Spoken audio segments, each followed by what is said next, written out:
Austin Booker with the sack with 10 seconds on the clock. A turnover on downs. Browns fail to get into the end zone today, and they will fall to the Bears 31-3. Didn't play well enough, didn't coach well enough today, got off to a bad start, and never were able to get out of that. So credit to them, but we have to learn from these, and as players, we got to learn from some of these moments, and we will. It's the Afternoon Drive with Nick Wilson and Jonathan Peterlin on Cleveland Sports Radio, 92.3 The Fan. The show is back, and we are learning.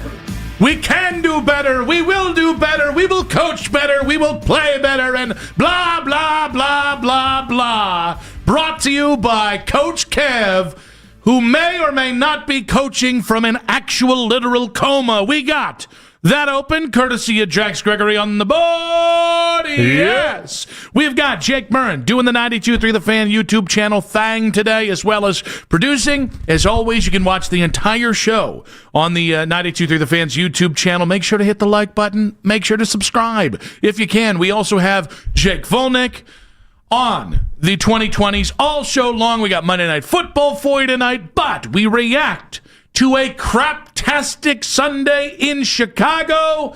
Hi, JP. Hello. Yeah, yesterday sucked. Yeah. There's no other way to put it. Yesterday sucked. And we are now back to revisiting all the different penalties you can have in a game. They're getting, all of a sudden, play clocks are winding down and then passing zero on kickoff play. Like it's just a combination of suck. Man, I'm just so glad that we've just coached our way out of special teams problems. I mean, it never ends. And Duvernay seemed like he was the world's greatest returner I've ever seen. What the hell was that about? He was guaranteed to get to the 40 and then some on every kick. When it rains, it pours, but that will go down as one of those very forgettable Browns games, but also one of those games where it's just like, how do they get worse? How does this continue to look worse? How do they always seem to one-up the idea that they can't possibly fall on the sword this many times, and they just continue to do it? Yeah, it's funny. I think that there are people that might have checked out yesterday. And no, I'm not just talking about the Cleveland Browns and their coaching staff. I'm talking about Browns fans. Yeah, because the team looked like they checked out too. It felt like as the game went on, there was a lot of anger. I saw a lot of anger on those social media streets, but I also saw a lot of, well, the Browns have checked out, so why am I here? I think, to me, for Kevin Stefanski, who I've already fired, by the way. I've already said that. I can't double down or triple down on his firing, although fire Kevin Stefanski. So to me, what yesterday represented was the basic premise that Kevin had to show me. Kevin had a chance to prove me wrong. My whole biggest issue with Kevin was not who calls plays, who doesn't. It's not, did he order the code red on Baker Mayfield? Did he single-handedly set up the Deshaun trade or not? My whole point with Kevin is he is only as good as the talent that he has. Right. And that's because of his leadership style. He's not a leader. He is effectively the offensive version of Joe Woods. Joe Woods could not be bothered to establish relationships with his players on defense because he just wanted to be watching film and scheming things up. And then you wondered how Andrew Sandeo happened. But this is what Kevin is. So he had a chance, though, to prove me wrong in these final 4 games of the season. Don't lose the team. Don't get embarrassed. Play through the final whistle. And yesterday, there were about 7 guys on that team playing to the final whistle, one of which is going to take just an incredible amount of crap this week from fans and from people who just don't like the guy anyways. And that would be Shedeur Sanders. We'll get to his performance right now. Or we'll get to his performance today, obviously.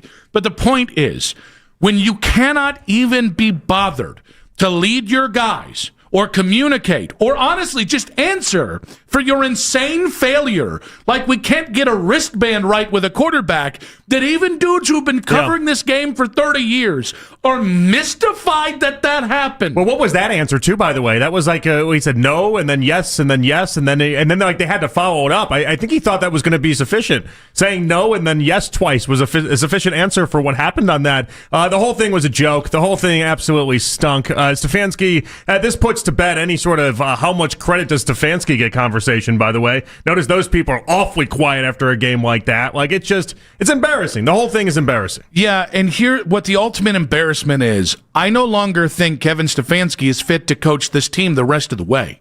with 3 games, and I do think things matter. I think if you were the person that was like, hey, he's got to be there for continuity's sake, he's got to be there because, look, he's helping out Shedeur, and he's doing this, and he's doing that. Hogwash. All that, it missed me on that stuff. Yeah, and you can't tell me that Kevin Stefanski's representatives putting it out there about how hot of a candidate he's going to be if he gets fired here. You can't tell me that's not a part of what we saw yesterday. He's hurting way more than he's helping right now. So we got checked out Kevin, and I'll be honest with you, I didn't really care that much about the wristband thing. Do I think it was a factor? Yes. Do I think field position and this ongoing cluster, you-know-what, that is this special teams unit, is that the bigger issue? Yeah. They started at the 2, then there were 2 dumb penalties that took them from the 2 to the half-yard mark. No one can succeed like that, but I can deal with all of that. But here's the thing that Kevin Stefanski hasn't learned in 6 years. Don't want to give him too much credit. But here's the thing he hasn't learned. When you're good, you give me every cliche you got. You lie to my face and tell me that I'm dumb. Do it as much as you want. But when you are bad, and specifically when you are league worst bad for 2 years in a row, have an answer, dog. He's not going to have an answer, Nick. That's not who he is. He has been, at least I'll say this, he's been consistent with the idea that he wants to give us absolutely nothing. It wears thin when you're winning. It wears thin when you're losing in a major way, though. Well, and this is all we're seeing. Hey, guys, he grew up with WIP. He doesn't care. He knows Again, he's not going to get got by us. He doesn't care. That's the whole part of this. The big slap in the face the entire time. He doesn't care. He doesn't care that he doesn't give any answers. He knows what he can and what he has to answer for there, and he doesn't. In his mind, he doesn't have to give us anything, and so he doesn't. He consistently doesn't. But then he can't turn around and wonder why people aren't on his side right now. There are valid reasons why that game was not going to end up being a win. Valid reasons. I'd love to just accept and say, we're on to Buffalo, right? Would love to. Cannot. Because the truth is, players don't lose their jobs despite repeated mistakes. Coaches don't lose their jobs despite repeated mistakes. Executives don't lose their job despite the worst trade in the NFL, in NFL history, and bringing in character risks that immediately prove they shouldn't have been brought in here. Accountability is a real thing, and this Ivy League crap, and I'll be honest with you, it doesn't seem to happen in Major League Baseball, but this ethos, this corporate crap that people bring in here of, well, no one's really accountable because we're all accountable, right? We all have our individual jobs, and it is so much easier. Kumbaya crap. No, there is no accountability here, and it does start absolutely at the top, but I can't fire Jimmy Haslam. All right? I will be dealing with iterations of Haslams probably till the day I die. But I can fire a head coach who can explain a simple mishap with a wrist card, who comes out and coaches like he's from a freaking coma. I can fire that guy, and the fact that he isn't fired today is absolutely another notch in the belt of Mr. Accountability Jimmy Haslam. All right, did it feel good? Felt pretty good. Okay. Yeah. I mean, it's only so many weeks in a row we can come in here yelling about firing Stefanski. Yeah, but now I'm fired Stefanski today. Is that it? It's where I kind of no part of this isn't brand new territory. We're hardly discovering new land. It's like they find a new low. We yell about the new low. We get angry about the new low. But the reality is that there's no cleaning this up the rest of this season. And the change that has to happen will take place this offseason. And then we're going to gear up and we're going to have to go from there. But in the meanwhile, you get slapped in the face a little bit. And that just is what it is. I understand why you're saying what you're saying. The final 3 games matter. There are players playing for something, and I'd like it if it was the majority of the roster playing for something. But that's the sad part, though, is that the majority of the roster didn't seem like they were playing for something on Sunday. I don't know if I'd go the majority. It wasn't enough guys to win. There was a lot of players that weren't. Like, I watched that Bengals game, too. It was going on at the same time. Bengals looked like there weren't nearly enough players. Like, this is the time of the year where a lot of players do. They just seem like they check out. Frigid, cold temperatures, everything that was associated with that game. Like, the Bears came out and looked like they needed that game. That was a 40% swing in their playoff chances. They needed that game. They were playing way harder than the Browns were. Yeah, and it's just like, and I'll be honest with you, I'm not here to pile on Jerry Jeudy. We'll get to his answer at some point. Jerry Jeudy took 7 points off the board with yet another Jerry Jeudy play. And I believe he played about 90% of the snaps yesterday. Oh, okay, accountability. And here's the thing. I don't know, and this is the I don't know, I can't prove it definitively. I don't know that if I made Jim Schwartz the interim head coach today, or just anybody, you could make it Larry in accounting for all I care. I don't know that all of a sudden the team would start playing hard the final 3 games of the season. Right. I just know they're not going to play hard the final 3 games of the season with Kevin Stefanski as the head coach. And if you can spare me 3 games of, well, we got to coach better, we got to play better, all the while your team is giving up and has visions of Cabo dancing in their head, would that make me a little happier to see if something could spark this team? When I say spark the team, I'm not talking. Listen, we normalize a lot in this town. I can't normalize not competing. I can't. And Kevin Stefanski's Cleveland Browns for 2025 have not competed consistently. And that is 100% at the feet of Kevin Stefanski. Well, they put themselves behind the 8 ball so often. I mean, like we're going to talk about that first drive, and with good reason. We already mentioned the 2 penalties that happened. I mean, before you'd done anything, you were trailing in the game, and then your offense gets the ball, and you're just set behind the 8 ball. Like you had no chance. But it's these penalties that continue just to kill them. Then you really had no run game yesterday either. That's another component to all this, because you're starting 4 backup offensive linemen, so you have no run game. Your quarterback didn't look particularly good. Whether that's his fault or not, we can discuss a little bit later on. And it just kind of felt like you had nothing. Nothing was going on. And like Stefanski was out of answers, and he knows it. Yeah, and I think what is frustrating is there were guys making plays. Carson Schlesinger continues to be fantastic. Miles made a couple plays yesterday on top of the 1.5 sacks that he had. I understand that Denzel wasn't out there. I understand right, that's another thing. You're missing 7 different guys. And 7 starters are out. 7 guys that matter. I really do. I understand. You didn't have competitive fight. There was one guy. No, I don't want to say one guy. There was maybe 10 guys yesterday that had a competitive fight. Well, that's back on the head coach. We fought about the idea before the season if you could be a competitive 3-win team or not, because I said a competitive 3-win team doesn't exist, but that's what you wanted. You wanted them to be a competitive 3-win team, at least look like they were competitive while winning 3 games. They have not lived up to that at all. 216-474-0092 as we start the show here. Was that the final straw for Stefanski? I didn't think I'd get to a point where I'd want him fired in season, but again, let's just run out the string, right? But why try and evaluate anybody? Because you can't evaluate. There's no one you can evaluate when guys aren't playing hard enough. And it's not even that. I hate putting it on that because that puts it on the players. No, when guys do not have the competitive fire and guys don't look like they're playing for anyone, let alone their futures, but certainly not the head coach. But was that the final straw for Stefanski? 216-474-0092. At Nick Wilson says, at Jay Peterlin on social media reactions on X, powered by Scheiben Jewelers, Cleveland's premier jewelry store. We got quick hits coming up at 3:20. We got Kurt Warner, NFL analyst, Hall of Fame quarterback. Remember him? At 3:40, we will talk about Shador's play yesterday. Shador's play through the 4 games that we've seen him at. And again, Kurt at 3:40. Nathan Zegura, Browns analyst, coming up at 5. We'll get his take on Shador's play, where the Browns are with 3 games to go, the lead at 5:20, and then Daryl Ryder at 6 o'clock today. It is a locked and loaded show, but 216-474-0092. Was this the final straw for Stefanski? We're going to take some of your calls here in a moment, but we have another person that has been a big Stefanski acolyte, and it looks like they're no longer playing ball for Coach Kevin in Cleveland. That's in 5 minutes on 92.3 The Fan.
from Google and an A+ with the Better Business Bureau. You don't need to be afraid of the IRS any longer. End your tax nightmare today by visiting us online at TRA.com or call 800-575-9834. That's 800-575-9834.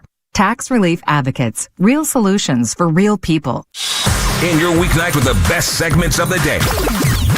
The Fan Rewind. Weeknights at 11. Early on, was there something wrong with Sanders' wristband? Yeah, there was a miscommunication early. They mentioned that you guys had the wrong plays in the wristband on the first two drives. Is that accurate? No. Yeah. There was something, I don't know if the wristband got something on it or whatever it was, but there was we got that fixed pretty quickly. Dynamite drop in, Monty. Nick Wilson, Jonathan Peterlin. That was Kevin Stefanski. And a few questions he got about wristband gate. Yeah, and that was cut, by the way, Nick. That was cut in a way that didn't make it seem like there was a question after the no, yeah. There was. It would definitely went, no, yeah. And then another question from the media, and then that follow-up answer after that. Like, obviously, they cut it for time-sensitive reasons, but I think like it's wild. I think he thought he was just going to get away with the no, yeah answer, which is not an answer. Well, in fairness... That's just a no, yeah. In fairness, he did get away with it because nothing happened to him. Like, nothing ever happened. Well, I mean, okay, that part's fair. I guess but you did get the follow-up at least. At least the media, after the third question, at least the media was like, all right, fine, we'll move on to something else. And our guy Fade on the 92.3 The Fan YouTube channel said something about... not sure why fans are expecting good things from a bad team, and which is a fair rebuttal, in fairness. And I said fair multiple times there. Here's the thing, though. The Falcons were a 4-win team that went out and beat the Bucs, who were the leaders of the division. That's not a good football team. That good things happened there. The Saints, a 3-win team. The Saints then beat the NFC South leading Carolina Panthers. Nobody wants that title anyways. The Vikings, 5-win team. They went out and beat the Cowboys. The Titans, who are a 2-win team, coming off the Browns win. They put up 24 in a loss to San Francisco in a game that looks more lopsided than it actually was because that game was relatively close going down to the wire. So there are teams out there playing for things. There are teams. The Jets scored 20 points with a undrafted free agent at quarterback, even though they made Trevor Lawrence look like Steve Young in his prime. And he did. Yeah, 5 touchdowns for Lawrence. Glad that I was playing that guy in the fantasy championship round. Game of his career. Good timing there for you. Yeah, love that. Sergio Dip would love that. But no, I just like I think this is the thing. I understand it's December, and we are conditioned to this. All right, it's December. You're eliminated from the playoffs. You're not playing for anything. It's okay that people check out. It's really not, because Kevin Stefanski had one job. It wasn't to win 10 games this year. That was never going to happen.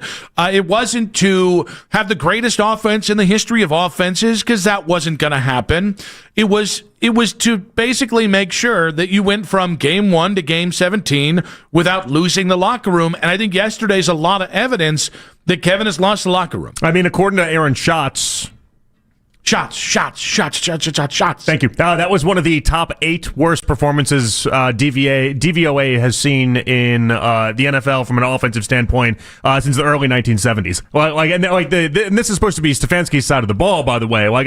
There's a lot about that game that was troubling. There's a lot about that game that I sit back and think to myself, it just looks like Stefanski's as checked out as you can possibly get. That's kind of what that is. You and I have been kind of keeping track on who's in and who's out on Stefanski. I don't think it's a coincidence that after a game where the team looked flat and half the roster looked like they were dreaming of Cabo or just somewhere nice and warm because it was cold as hell there yesterday, Albert Breer, the MMQB, who has been a staunch defender of Kevin, as recently as about 4 games ago, he was kind of going back at us when we'd ask, all right, what's going on with the thought partners? How is this looking? He put this in his Week 15 takeaways, saying, I love Kevin Stefanski as a coach and think he'd be a really good hire for someone if he became available. That's an eraser phrase. You got to butter him up. I don't think it's an eraser phrase. I think he genuinely believes that. I know he does. Which that's another shocking thing I want to get into, though. But that Browns team looked flat as a pancake in Chicago, and I'm getting to the point where I wonder if you can just run all this back in 2026, or maybe if everyone would be better off with a fresh start. Yeah, just too much carnage for everybody. everybody. Yeah. But like the idea that Albert still thinks he can be a competent or good head coach, I can't wait for the day he signs up to another team and the local radio stations there hit us up and be like, yo, give us 15 minutes. Well, tell us what you think about Stefanski. I'm going to respond back. I'm going to say, you don't want me on the air. Oh, no. You don't want this. No. Unless you go into the idea thinking that you did anything but hit a home run with the hire, like you don't want me to go on there because I'm just going to be mean about Stefanski. Oh, I'm not going to tell anyone, and then I'm going to be sitting nude in my blue chair in my office. Why does it have to be nude? With a cigarette and maybe a cocktail, and between each answer, you're just going to hear just taking a big drag off a cancer stick, and then go, let me tell you guys.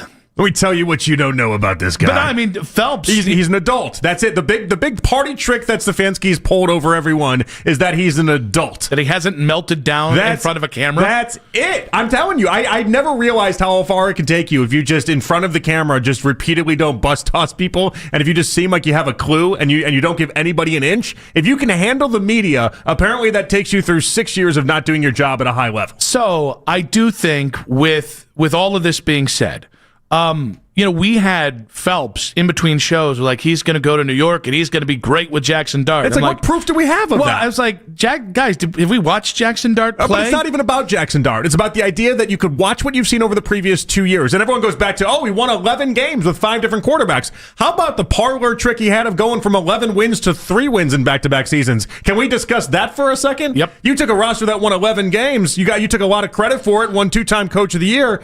And then you took him down to 3 games back-to-back seasons. That's a hell of a trick. Andy Reid could start Gardner Minshew next year in Kansas City with Mahomes potentially being out for a little bit. I promise you, dollars to donuts, he's not winning 3 games next year. Yeah. Good coaches don't win 3 games. And I think and they don't do it back-to-back. And listen, if you're screaming at your radio right now, but what about Andrew Berry? Fair.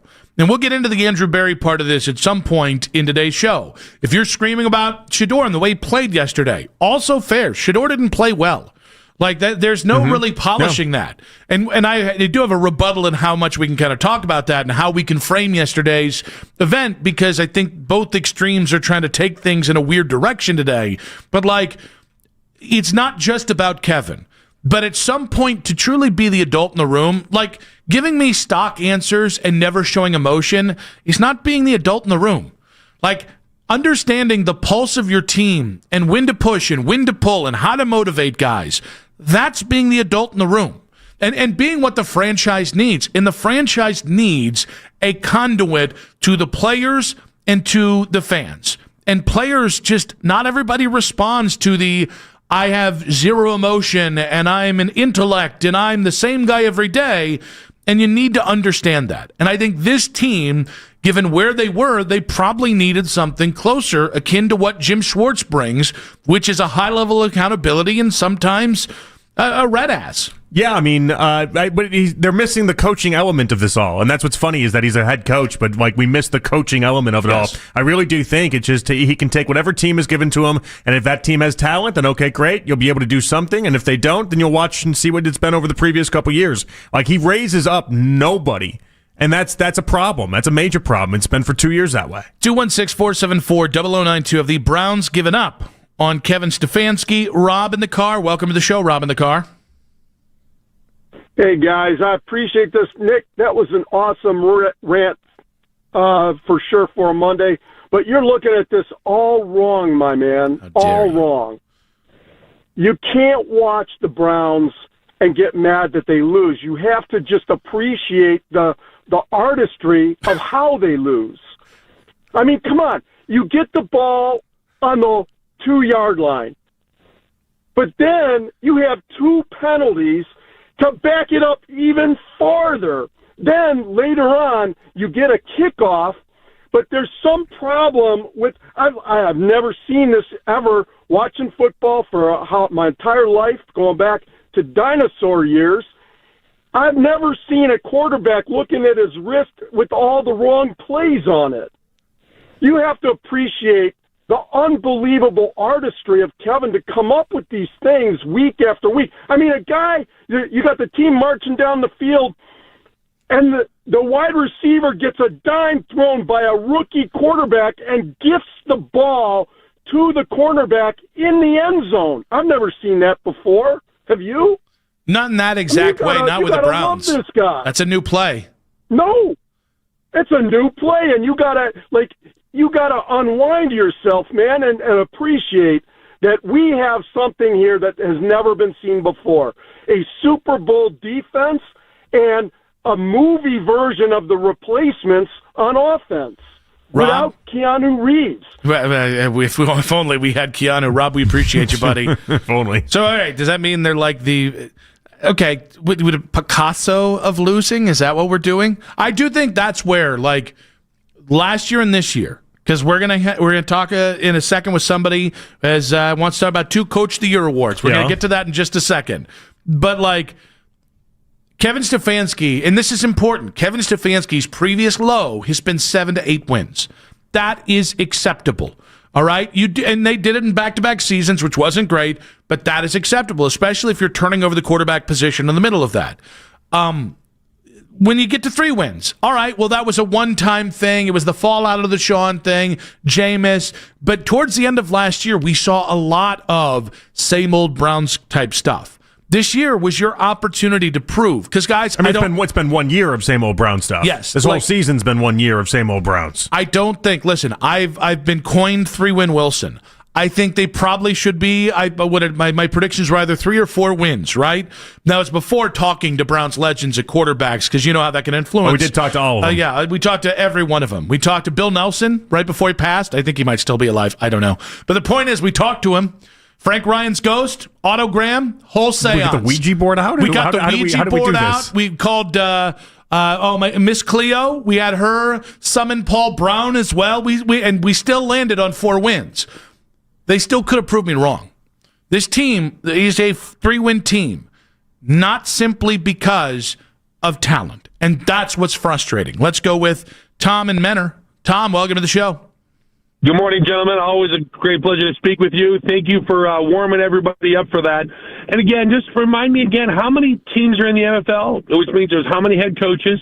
32. And thank you. Yes, we have the guy that has 2 in the last 4 years, head coach of the year awards. So do we think all of a sudden he just stops coaching? Do we all of a sudden think he just forgot everything he's ever known? Do we just think he has just gone ahead and mailed it himself, knowing where he's at right now? Or do we go and honestly look at it and talk about the talent that he's got around him, which may or may not be his fault? So that's what I'm saying is, are we barking up the right tree? Is it the talent person that acquires it, or is it the coach that has to deal with what he has? A 5th-round quarterback with literally a dilapidated offensive line that we keep trying to plug round pegs into a square hole. Jerry Jeudy, thank God we got Jerry Jeudy out of Denver, because I saw Cortland Sutton again yesterday make some of the most unbelievable catches ever. And I can't imagine what his career would be like if Jerry Jeudy would have stayed there. Unbelievable to me. And again, David Njoku, and when are we going to stop talking about this all-world, greatest of all-time defense? Our Browns defense goes ahead and lets the other team puts up anywhere from 24 to 31 points every single game. It started back against Baltimore. Well, yeah, Flacco gave up one, and we gave up another one on a fumble. But I watched Jackson go up and down the field on them, and since then it's been the same thing. I don't care how cold it's going to be next week. You don't think Josh Allen's going to go and put up 41 up against the Browns? I'll take all the action in the world as soon as you're ready to go and put it out there for me. I don't care what anybody says. It's absolutely just an absolute shambles with the talent we have on that team, and I'm willing to take the beating from you guys now. Go ahead. Okay, thank you, Tom. I'm not. That was like 75 different directions. So which one do you want to go? It's absolutely fair to question Andrew Berry in this as much as it is Kevin Stefanski. Totally fair. But the way the NFL is designed, though, you're not supposed to win 3 games. Yeah, and I would also say the Coach of the Year thing, that is a narrative-based award voted on in part by a lot of writers who don't pay all the attention to this Browns team. Kevin Stefanski was born on third base. They had a quarterback. They had a running back. They had 2 caliber starting wide receivers. They had a great interior line with Wyatt, Joel, and J.C. Treader. They had Njoku, and then they signed Austin Hooper. Love that one. They had a defense that had the building blocks of Myles Garrett and Denzel Ward. And so the first 4 games float a lot of this. At some point, though, I don't need a narrative-based award.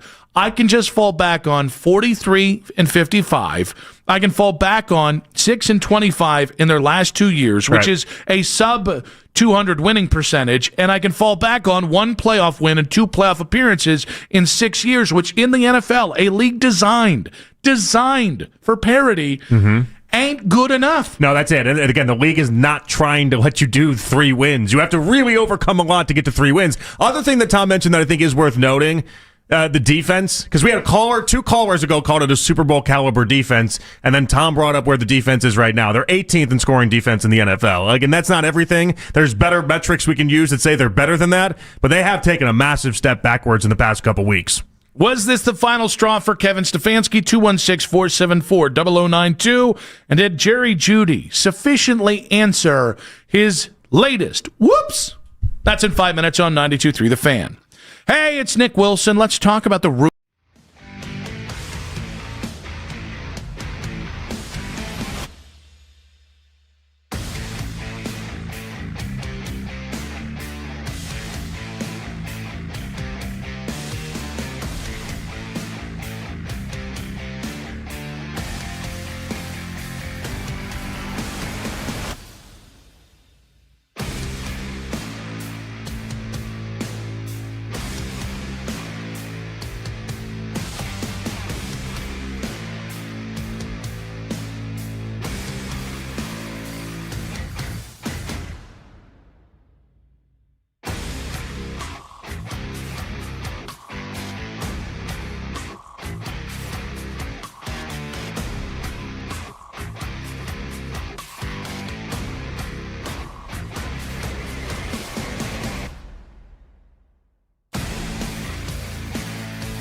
Defense have a little bit of issues. Again, put in terrible spots. Couldn't get anything going offensively. Don't score a touchdown. Right? I mean, we've seen that multiple times this year, and then we see them all in one game, and it's 8 degrees, and you get beat by 28 points. Listen for Scott Petrak from the Chronicle Telegram Monday mornings at 11 on Cleveland's Sports Radio 92.3 The Fan.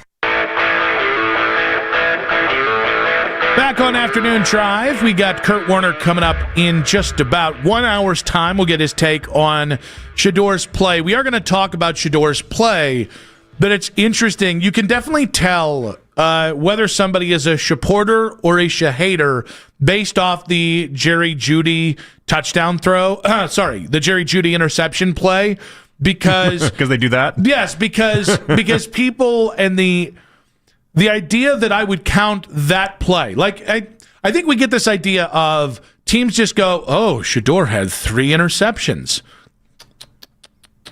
as if they don't apply context to it. Like some people don't, though. That's the problem. Teams do. You're talking about teams. They do. But there's a lot of national pundits that don't. The box score jockeys that just check in. This is honestly, this is what PFF's big mission in life is to basically be able to do everything so that if you didn't watch the game, you'd be able to have proper context around it. And then EPA was created to try to add on to that. And then all these other different metrics. It's also, we could actually look at that Jerry Jeudy play and say, well, geez, that wasn't a pick. Yeah. And here's the thing.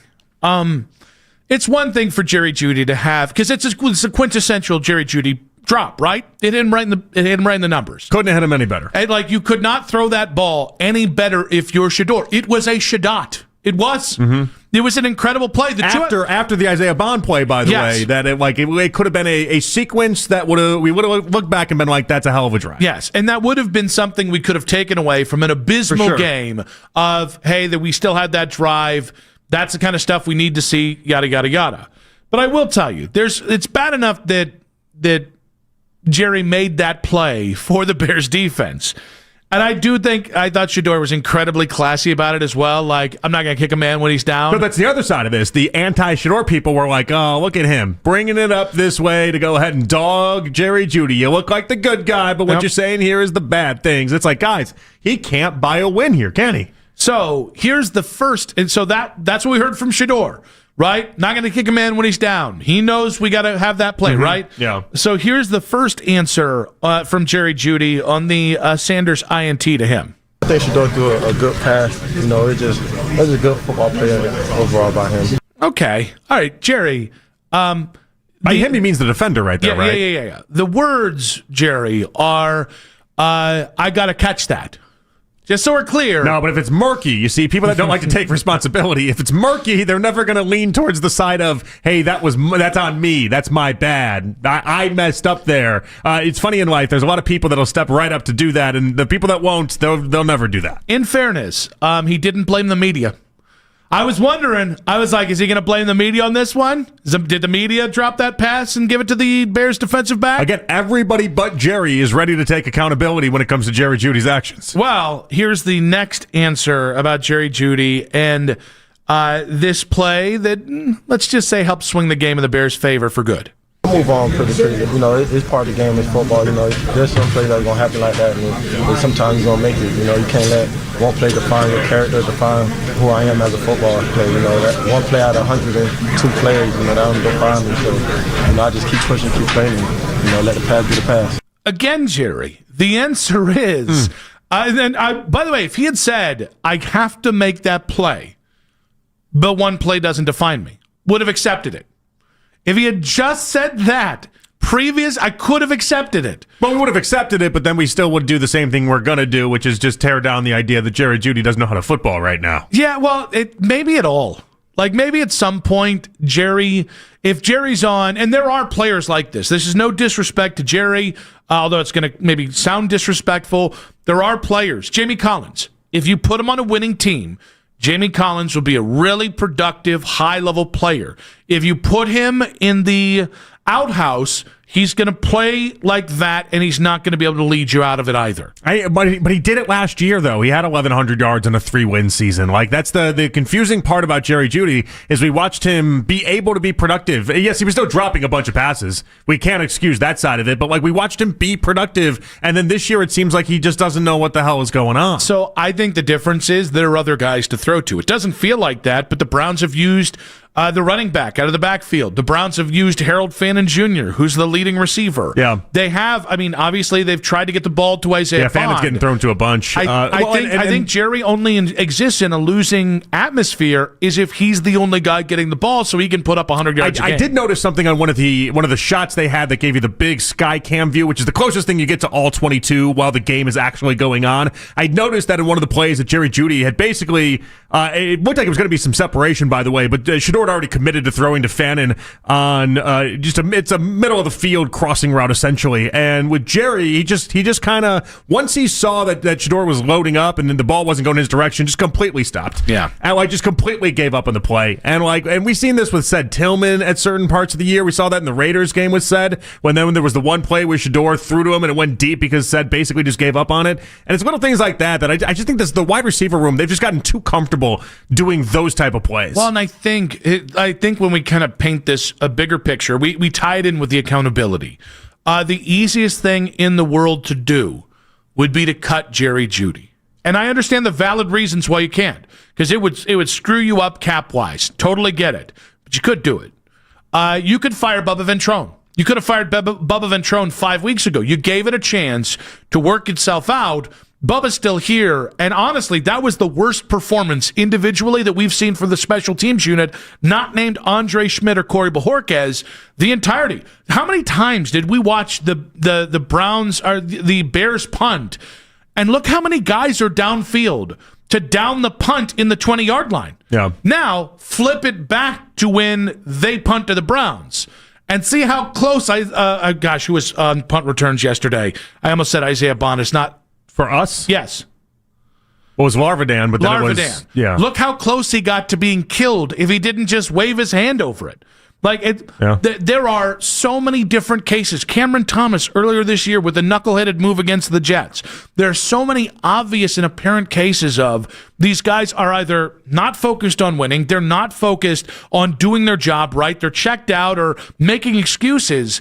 The Browns have had 20 examples where you could have fired any one of these jabronis into the clouds. And the fact that you didn't is why you had Jerry Jeudy have his play and then have the gumption, a guy that was called a team leader as recently as 7 weeks ago by Kevin Stefanski, to be like, yeah, that play doesn't define me, and that's a great play by the defender. Yeah. No, well, what the Raiders fumble play decided to define you instead. It feels like, by the way, did you hear Moose yesterday? He called Larvadan the same name that Daryl calls Larvadan. Lavarden? Yeah. Also, Kevin Kugler's great. Fixed it. Kugler's great. Moose might be drunk in that booth. But I hate these Fox booths, by the way. It's not great. But they stink. It's Sam Kamara. Why are we saying, Kamara? Like we're a illiterate Bostonian trying to say camera. It's Sam Kamara. Oh, you got to go out and get your Kamara. Like, what the hell are we doing? Kevin Kugler's so good. No, I just hate Fox booths at this point. I'm done with him. Listen, when it was Alvin Kamara, he was the first dude that I'd ever seen Kamara. I want these games on CBS until the end of time now. That was one of the worst things that happened was the AFC game started being put on Fox. You want a little Spiro in your life. I'll take You want a little Archuleta. Give me that Archuleta love. Archuleta is local loved. Million times better than Schlereth, million times better than Moose. Like, I forgot how bad these NFC broadcasts are when they happen on Fox. Remember when They're just so bad. Remember when Moose used to be the number one guy on Fox, I know, and I never liked him then, but like he's gotten progressively worse and worse and worse. And these games are just, they deserved every bit of watching that Bears-Browns game. Okay, yeah, that's how bad that broadcast was. The problem is, when you put those broadcast booths in the booth for these games, you're not punishing Jimmy Haslam. You're not punishing Andrew Berry. You're punishing Browns fans. I know. When we have to sit there and listen to them as they mess up Gage Larvadan's name as if they'd never heard it before, because, spoiler alert, they'd never heard it before. But I keep hoping that Jerry's going to see a point where he can just reclaim what the Browns said he was 7 to 8 weeks ago. Well, it might happen, by the way, with a brand new coaching staff and a brand new everything. Like, I wonder if he'll look at this as like a rebirth for the final year that he's going to be with the Browns. Like a rebirth, a whole brand new coaching staff, brand new chance and opportunity. Because the fans seem like they're absolutely done with him. But a lot can change really quickly if you start making plays. Was Jerry Jeudy's answer on his gift, his Christmas gift to Bears defensive backs in the INT, a cover-up 216-474-0092, and we do have to get to the two extremes of how Shedeur played yesterday. You want to hear it? You want me to say he played poorly? You just have to wait 5 minutes to find out. In 5 minutes on 92.3 The Fan.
am sick and tired of it. We had a couple of good runs. You tried something big. It didn't work. That's it. You guys want to call and want everybody gone. I ain't going to get in the way of any of it. I'm sick and tired of it. This QB wristband, this doesn't happen. I've never seen it. It's so stupid. It's just dumb. It's bad football, and you shouldn't accept it. The Ken Carmen Show with Anthony Lima. Weekday mornings starting at 6 a.m. We are Sports Radio 92.3 The Fan. It's the 3 o'clock hour on Afternoon Drive.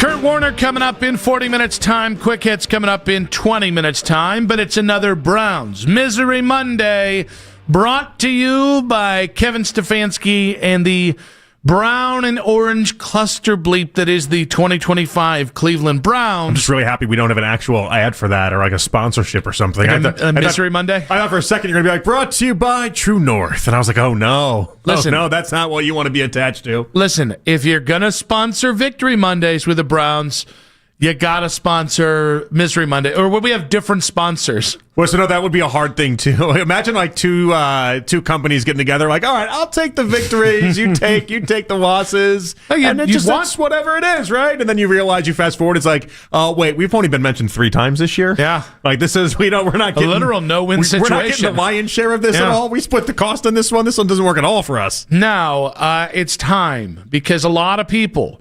Right, a lot of people have to go ahead and we're tough talking about Shedeur. Yeah, because Shedeur. Have you seen his stat line? Do you see how many interceptions he had? I thought that the two extremes, as they tend to be, the supporters and the haters. I'm going to shock you. I think they got it wrong. Or actually, no. I'll take that back. I think. Are you going to end up somewhere in the middle? I think that everyone got it a little right. I think the supporters got it right in saying that's a really tough game to identify and really put a lot on Shedeur on. And where I think the haters got it a little bit right is Shedeur wasn't very good yesterday. Yeah, so it's interesting. Like Darryl gave it the preemptive Peterlin pass. Before the game, even on Friday, he was like, "You can't really judge anything off of this game." I thought it wasn't a very good game. Obviously, I was encouraged by the couple nice throws, but that wasn't enough. Obviously, the offense wasn't very good. Like Shedeur has to be better, even if the understanding is you are backup linemen all across the board. You have basically a nothing burger of wide receivers. Stefanski seems extremely checked out, and you're playing in frozen conditions. But a lot of this gets negated when you watch Caleb Williams play the way that he did on the other side of it. Yeah, I look at it as it's like, okay, he didn't play very good. I also don't think he's one of the 3 biggest reasons you lost. And I think most people got that, by the way. I think the resounding theme afterwards felt like this isn't his fault. Yeah. Well, I mean, like, I'll be honest with you, special teams, number 1 with a bullet. And I'm going to go with coaching being the second one, because it wasn't just the special teams miscue. There were so many silly penalties that happened yesterday. And then the Browns just never, like to me, when a team starts behind the 8 ball, which they did. I mean, even the initial kickoff return by the Bears, where the defense got you a stop, right? Mm-hmm. And then that goes into the Bears pinning you at the 2-yard line, which then the 2 penalties, which got you to the 1-yard line. And then you had to punt, and then that put the Bears in the perfect position, because then they had a short field, which they then went down the field and scored that first touchdown.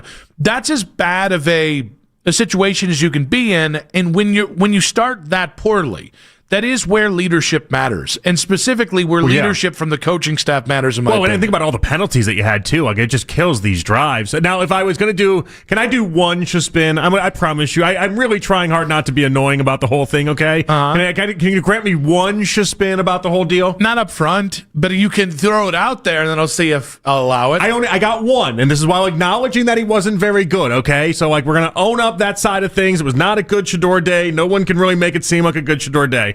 It did leave me being that much more impressed with what happened the week prior, though.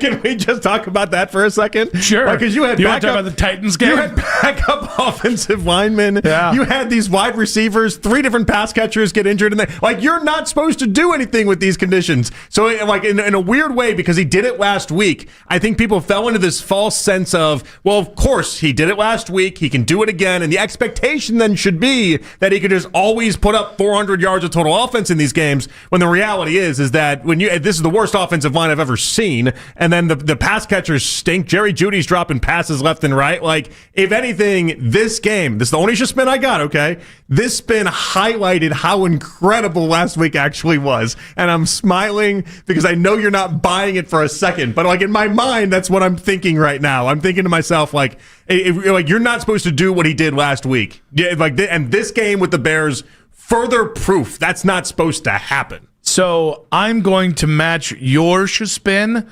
with a spin of my own. Okay, I love it. And that is, quite frankly, while he didn't do enough of the little stuff, and we didn't get a lot of connective tissue plays, which then extend a drive, I don't put that entirely on him. The two interceptions were bad. They were. The first one, I actually have gone back and forth between which one was the worst one. I think the first one was worse to me. It's funny, everyone, now because somebody in the media has said, Shedeur keeps fading back in the pocket, that's become like the big, this is the worst thing I've ever seen, and that can't be allowed. I watched Jordan Love play consecutive weeks. Jordan Love still falls back in the pocket all the time. A lot of quarterbacks do. Yeah. And what's interesting about that, actually, if you watch Shedeur in the pregame yesterday, if you noticed, it looks a little funny when he does his pregame routines because he is aggressively planting on his left foot to try to move himself forward, to drive his whole body forward. Because you are better as a quarterback when you drive your body forward, but it's something that all quarterbacks battle with. That is not an exclusive to Shedeur Sanders thing. Like, that's constantly. That is moving your weight to the right to then drive it forward in the left. Now, while I don't think Shedeur played well, here's the spin. He still made more plays in that game than I saw in the 6 games Dylan Gabriel played. By a lot. There were the 3 Bond passes. I put the one where Isaiah just didn't look back. I put that on Isaiah. I don't think it was a dying quail of a throw for Shedeur. Moose thought it was right on the money. He put that one on Bond in real time. Well, if you look at it, look where the 2 defenders are. He put it in a smack dab in between those, which would have given Isaiah Bond a chance to. But again, 3 Isaiah Bond throws, the Jerry Jeudy throw. There's 1 or 2 I've forgotten that I just forgot to write down, and the 2 runs. So just there, it's 4 throws and 2 runs that were positive plays where the offensive line can't block, where nobody can catch the freaking football, where nobody's getting open, and you can't run the ball, and your head coach can't be bothered to make sure that the quarterback has the right wristband for the first 2 drives. Yeah, I mean, you're never going to have a good day when one of the best throws we can talk about is one that ended up an interception. Yeah. That was an absolute, that you called it a shadot. That's an absolute shadot. Like, there's no debating that. That's a great throw. And the idea that he's making some of these throws, do we need to see more of them? Of course we do. But when he's making these throws in as pressurized of an environment as he is, that's another thing people keep getting on. I've seen stats that go both ways. He was the most pressured quarterback in the NFL for the 2nd straight week in a row, though. Okay? So, he's having a lot of pressure on himself, and he's able to at least make plays. He makes something out of nothing. But yeah, it was not a great game. We can't make it seem like it was a great game. Well, but it was a bad game. I think that's where, and again, it's really hard to have in authentic conversation about Shedeur because a fair amount of people aren't having this conversation in goodwill, right, or in good faith, right? Mm-hmm. There's just so few good faith Shedeur conversations, and I'll be honest with you, that happens on this station as well. There's somebody that on this station you knew was going to have I told you so radio today, which quite frankly has nothing to do with the task at hand. But listen, I said this after last week, and this nonsense about can you see enough from Shedeur in 7 games, which is some sort of movable goalpost that anybody can then say yes or no based off how they preset had an opinion on the kid. I look at yesterday's game and I go, he wasn't good, but he still made plays that gave you a chance to be in that game. I don't know what more I can ask for a 5th-round quarterback who I think is a 2nd-round talent at the end of a lost season.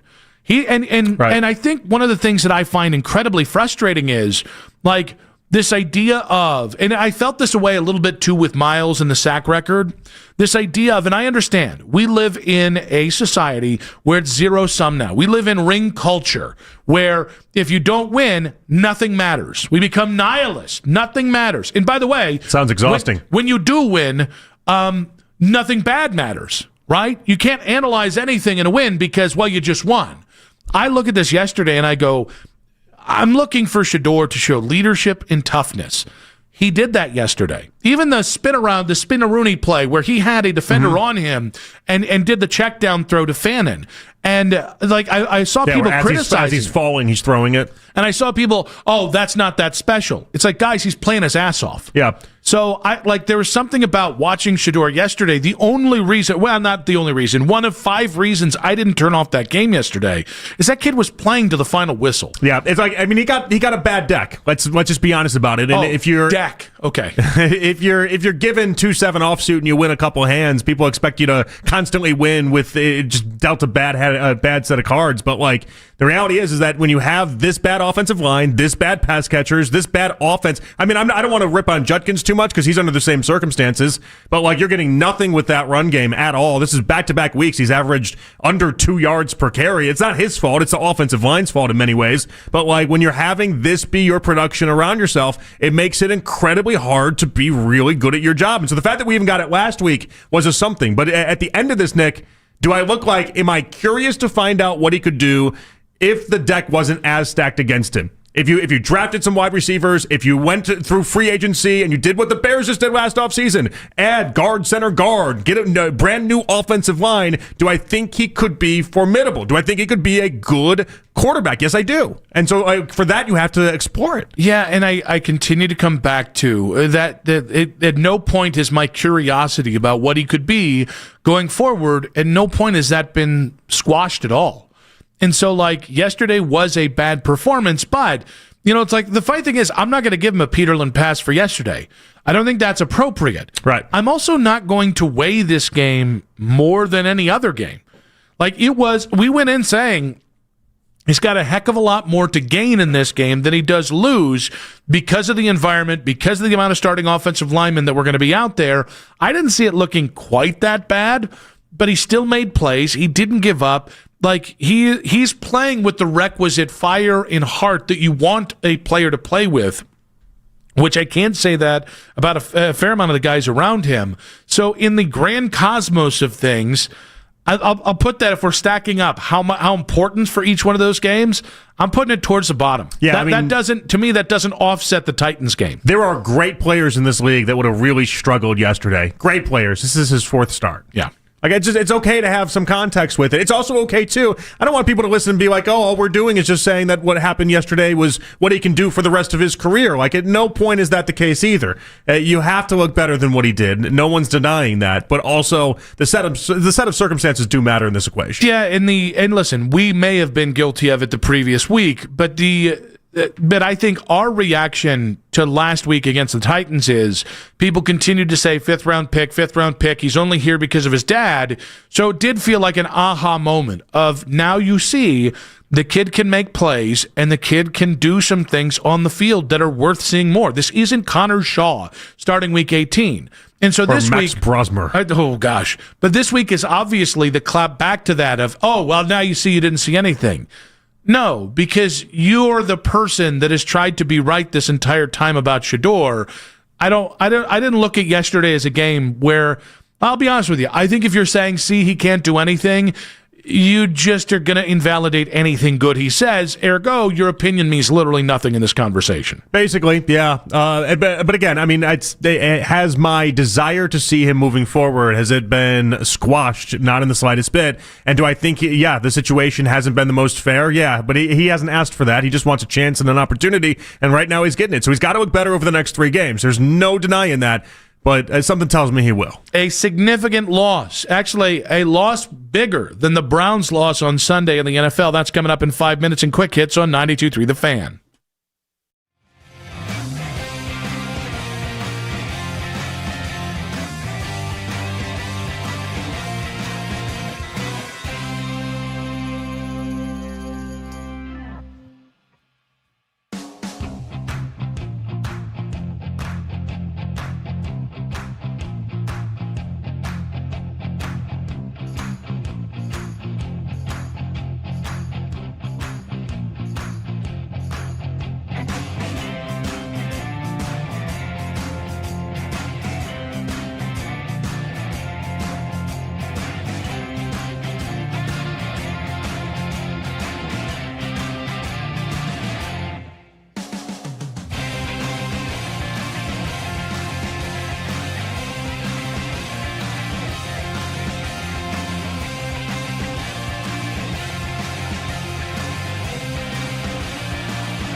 defensive player to ever play the game gets you 3 wins. Looks like 2 seasons in a row. We should have taken whatever we could have got for him. We also have a coaching staff, a general manager, and what was our strategy officer, who were all analytics people. We need football guys, because this hasn't worked. Whenever you need to talk about the Browns, we got you covered. We are Sports Radio 92.3 The Fan. Kurt Warner coming up in 20 minutes' time. Nick Wilson, Jonathan Peterlin back on Afternoon Drive. Outside of the Browns' latest loss, it was a loaded weekend around the football world, and also the Cavs lost as well. Let's go ahead and get 2 quick hits. From the latest news and rumors around the sports world Angel! to the sound bites you need to hear. Hurry! It's Quick Hits. All right, JP, let's get started here. Pat Mahomes out for the season after tearing his ACL against the Chargers. Still waiting on potential timetable for Mahomes until he actually has the ACL surgery. 3 games to go. Should the Chiefs tank the final 3 games of the season for draft positioning? Yeah, I mean, they're out of the playoffs. There's no good reason to win. They just don't operate that way, though. And so, like, the really interesting part of the story is going to be if Mahomes ends up missing 9 or 10 games next year, do they let Gardner Minshew or someone like that try to cook? What do they do? Or do they just decide to do the whole season as almost like a regrouping year? Yeah, I agree with you. I don't think they're going to do it. They just don't operate that way. It's just not how they run ever. And I also think the big reason why ultimately I don't think they'd do it, even if it was just a 3-game thing, I think letting Travis Kelce go out like that's just not something they're going to let happen, knowing these are probably the final 3 games of his career. But the big reason they should is the closer they get to a top 10 pick. And if they lose out, I think they're a 6-win team. That'll put them right in between 10 and maybe 14. The biggest reason is a guy like Jordan Tyson could fall to them. Yeah. And Jordan Tyson with Pat Mahomes would be box office. I mean, he needs help. There's just no other way of looking at it. And if it's now the weird part about this is people are already trying to give him excuses and be like, well, he got injured, so that's why the season No. That was on the very final drive. Like they were losing that game. Like the reality is that I don't want the record books 20 years from now to be like the only time Mahomes missed is when he was injured. No. He missed this season. He wasn't very good, but he didn't have a lot of good help around him either, though. That offensive line, it was miserable. They don't have a lot of playmakers. Like this was. You could see this one coming down the tracks. I'll tell you, I'm going to give him the old Peterlin pass. You can't give him the Peterlin pass. Never happened. No, I've talked to the committee. It doesn't. No, rejected. No, rejected on principle. No. I talked to the committee. The committee says no. I think I'm part of the committee. He missed, and my board votes sway this in my favor. When did I lose the board vote? Is it secession all of a sudden? When did I lose this? It's me and the other committee members got together. We had a very honest conversation. I don't even have the rights to the Peterlin pass anymore? Well, I've lost the rights to my... I thought my own name had something to do with it. You can still do the bit. Yeah, no. Yeah. I talked to the committee. We all came up with this last night. I'm sorry you weren't in the group chat. I don't know who you think is on the committee. But I'm sorry you weren't in the group chat. They don't belong to you anymore, but friend. if you're a 6-win team and then you lose that game that takes you completely out of the playoffs, when you were a 50% chance to go to the playoffs before that game even got underway, I'm sorry. Like Mahomes, this isn't when Brady got injured and then all of a sudden that was the only year that he missed and we're like, well, it's because he got injured. Doesn't work that same way for you, Mahomes. Let the record reflect it does work that same way for you, Mahomes. Omaha! No, it doesn't. All right. Bengals didn't remove snow from the stadium seats in an apparent violation of league policy. I'm not really as worked up about this. More the idea that the Bengals continue to be cheap, though. Like, they couldn't hire people to come in and take snow off the seats, and they tried using it with the idea that the aisles being clear, that was enough. And so then Joe Burrow, though, was asked in his postgame, not about the seats necessarily, but about his comments on Wednesday, and he reiterated it had nothing to do with what happened in Cincinnati or anything about Cincinnati, and it's just kind of, it's a weird spot in a weird place after getting just absolutely taken to the cleaners, dog walked by Baltimore. Yeah, that was, I'd like to formally thank Joe Burrow for ending my my playoff eligibility and ending my playoffs in the fantasy league. He was awful yesterday. He was really, really bad. He had one of the worst Joe Burrow interceptions you could ever see down in the red zone. It was a clinic of suck from Joe Burrow. We probably should have said this. Kind of wonder how much of that is on Joe Burrow after talking about just how, like, down Joe Burrow was. So he's clearly going through something, and so the internet sleuths are wondering if I guess they're claiming that he most recently broke up with that one girlfriend that he had for a while, and then like if he's coming to the conclusion that this other girl should have been the one, like deep Twitter dives on the psyche of Joe Burrow that I can't confirm or deny. I don't know. But I don't know if I believe it's 100% not Cincinnati Bengals related. Yeah, and it's funny, like, I think there are reports, I think it was Diana Rossini, Joe's not looking to get at Cincinnati, and all this other stuff. Joe should be. It's a bad organization. They've failed him time and time again. Joe should get out of there before it costs him his career. Poor Joe just seems like he doesn't like life right now. He doesn't like football right now. He doesn't really care for much. He just seems like a sad, dejected human. It's got to be real hard to have that kind of money and that kind of power. That's just another confirmation, though. Money and power doesn't fix everything, does it now, Nick? Money, power, in another word, fixes a lot. That's all I'm going to say. Doesn't fix everything. Listen, we'd love to give it a go. We'd love to try out that, but there's sad people at all walks of life, Nick. I think if Nick had what Joe Burrow had and he was sad Nick Wilson, I would give you permission to fill a suitcase full of bars of soap and beat the living crap out of me. All right. Well, I mean, I would take you up on it. Especially to get your committee back. I mean, there's no downside for me. All you need to do is just beat you up with a bunch what was it, soap bars in a suitcase? Yeah. Why are soap bars? Why not like bricks or something? Have you never seen Full Metal Jacket? No, I've never seen Full Metal Jacket. No, I haven't. People love Full Metal Jacket. You would understand it. People love Full Metal Jacket. I've never seen Full Metal Jacket. Many people love it. The Cavs lost to the Hornets in overtime last night. In fact, it took a terrific fourth quarter from the Cavs, who were zombie-like in the first three, just to force OT. Donovan Mitchell and the Cavs heard hometown boos in the game, which Donovan understood. I was a fan once. I'd boo us too. We're not playing well. The city deserves better than what we've been given, and we got to go out there and figure it out. If we want to be who we want to be, but we got to go out there and figure it out as a collective. All right, considering how bad the Browns' loss was the Cavs' loss to the Hornets in the same vicinity of bad as the Browns' loss? Yeah, I mean, obviously not from an emotional standpoint, but yeah, like the way that game flowed and the way it went, and even the last possession before overtime that Donovan had, there was obvious confusion on that play. The Cavs are down bad right now. They're down bad. They should have lost. It should be 2 straight losses to really bad teams. They got lucky they pulled out the game prior to this. We need some vibes. We need some good vibes now. It's not good right now. Because the vibes are not immaculate. What's They're going not on good. with DeAndre Hunter? The disappearing act. He's Houdiniing before our eyes.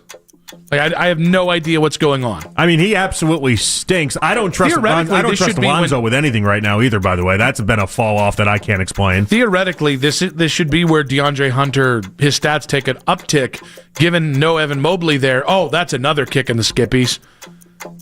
What can we do about these Cavs, guys? Not the Cavs. The Cavs. Well, they're playing like a team that said they didn't care about the regular season. Could somebody find some effort, some care? Yeah. It seems like Donovan has care. Yeah. He scored 48. He scored 48 in that Wizards game. And that Wizards game that, by the way, at multiple points, they traded like 15-point leads. And it seemed like they were just going back and forth, blow for blow. But you should not be in that type of game against Washington. The same way you shouldn't be in that type of game against the Hornets. I was so willing to just be like, well, they won against the Wizards. Who cares? And then if they had won last night, I was going to be like, no, I don't care. We're at a point where style points don't matter. Beat the teams you're supposed to beat, get on the right side, see if you can build a run, and then they lost that game. Then they lost the game. Diego Pavia parties with an IG model and an F Indiana sign at a New York City club after losing the Heisman. He's apologized for it since, which I think is funny because in my mind, I just think about him being, he described Albuquerque as Grand Theft Auto, and it's just never erased my brain since then. I think he just comes from places where they just don't know how to act. I think I'm torn on this one because on one hand, I'm out on Fernando Mendoza for saying the word mommy and for just being kind of a football Flanders. He showed it to you again. Same point. Diego Pavia is like a discount version of Johnny Manziel, and I kind of think he's a chotch too. Oh, he's definitely a chotch. I think it's funny that he was big mad about it all, though. Didn't you? Don't you look at anything? Don't you know you're losing the Heisman before you go to the Heisman? Yeah, apparently he doesn't know why did this come to you as a shock to you? Vegas odds work, because Vegas, if you just listen to Vegas was telling you were losing that whole thing. Not even close. And so, I don't know why nobody got in his ear at any point was like, hey, Diego, this isn't going to go well. You need to mentally prepare yourself. But I do think the bottle service and the sign, I think that's funny. I thought they made too big of a deal about it. If I was him, I wouldn't apologize afterwards. Yeah, he got one thing right, where on Instagram he said F the Heisman voters. That one's right. You listening, Keith? You're listening, people out there? Oh, did Diego just completely say F you to Keith, our boss? No. But it pretty much. Well, we don't know how he voted. Maybe Keith's like, I went to bat for you, man. True. You went to a bat for Juani Manziel. No, I'm so annoyed by that kid. I'm in on his mom, though. Like Theo Vaughn. That woman's got some talents. Yeah, what about Fernando Mendoza's mom?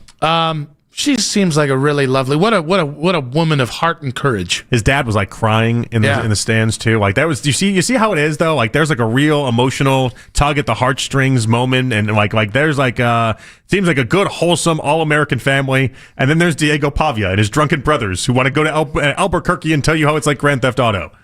All I'm gonna say is it really is night and day. Like you couldn't juxtapose any clearer signs of like. One of these people seem like they belong in a country club, and the other people seem like they're lucky to get in a Walmart. I'll tell you this.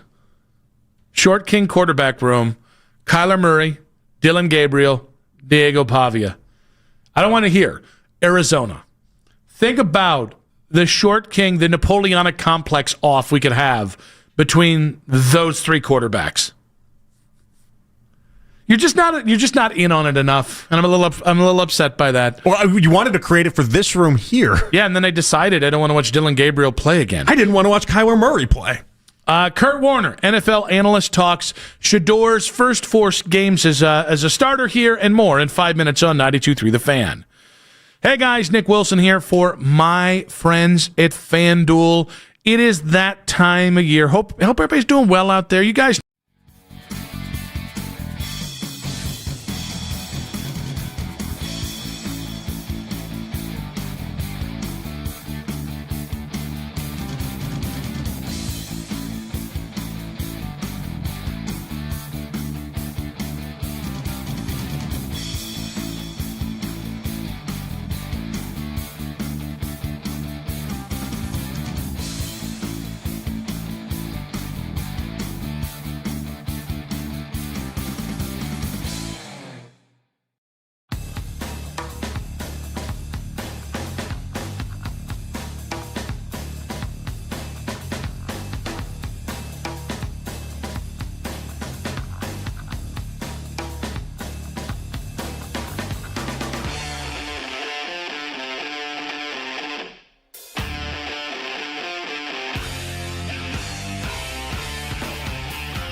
Browns team I've seen in history, okay? They have all this talent, but yet they're the worst team. Why? Because they quit playing. They quit playing for each other. They quit playing for the coach. They quit playing for the fans. The only reason they're showing up is for the millions of dollars, and that's the only reason.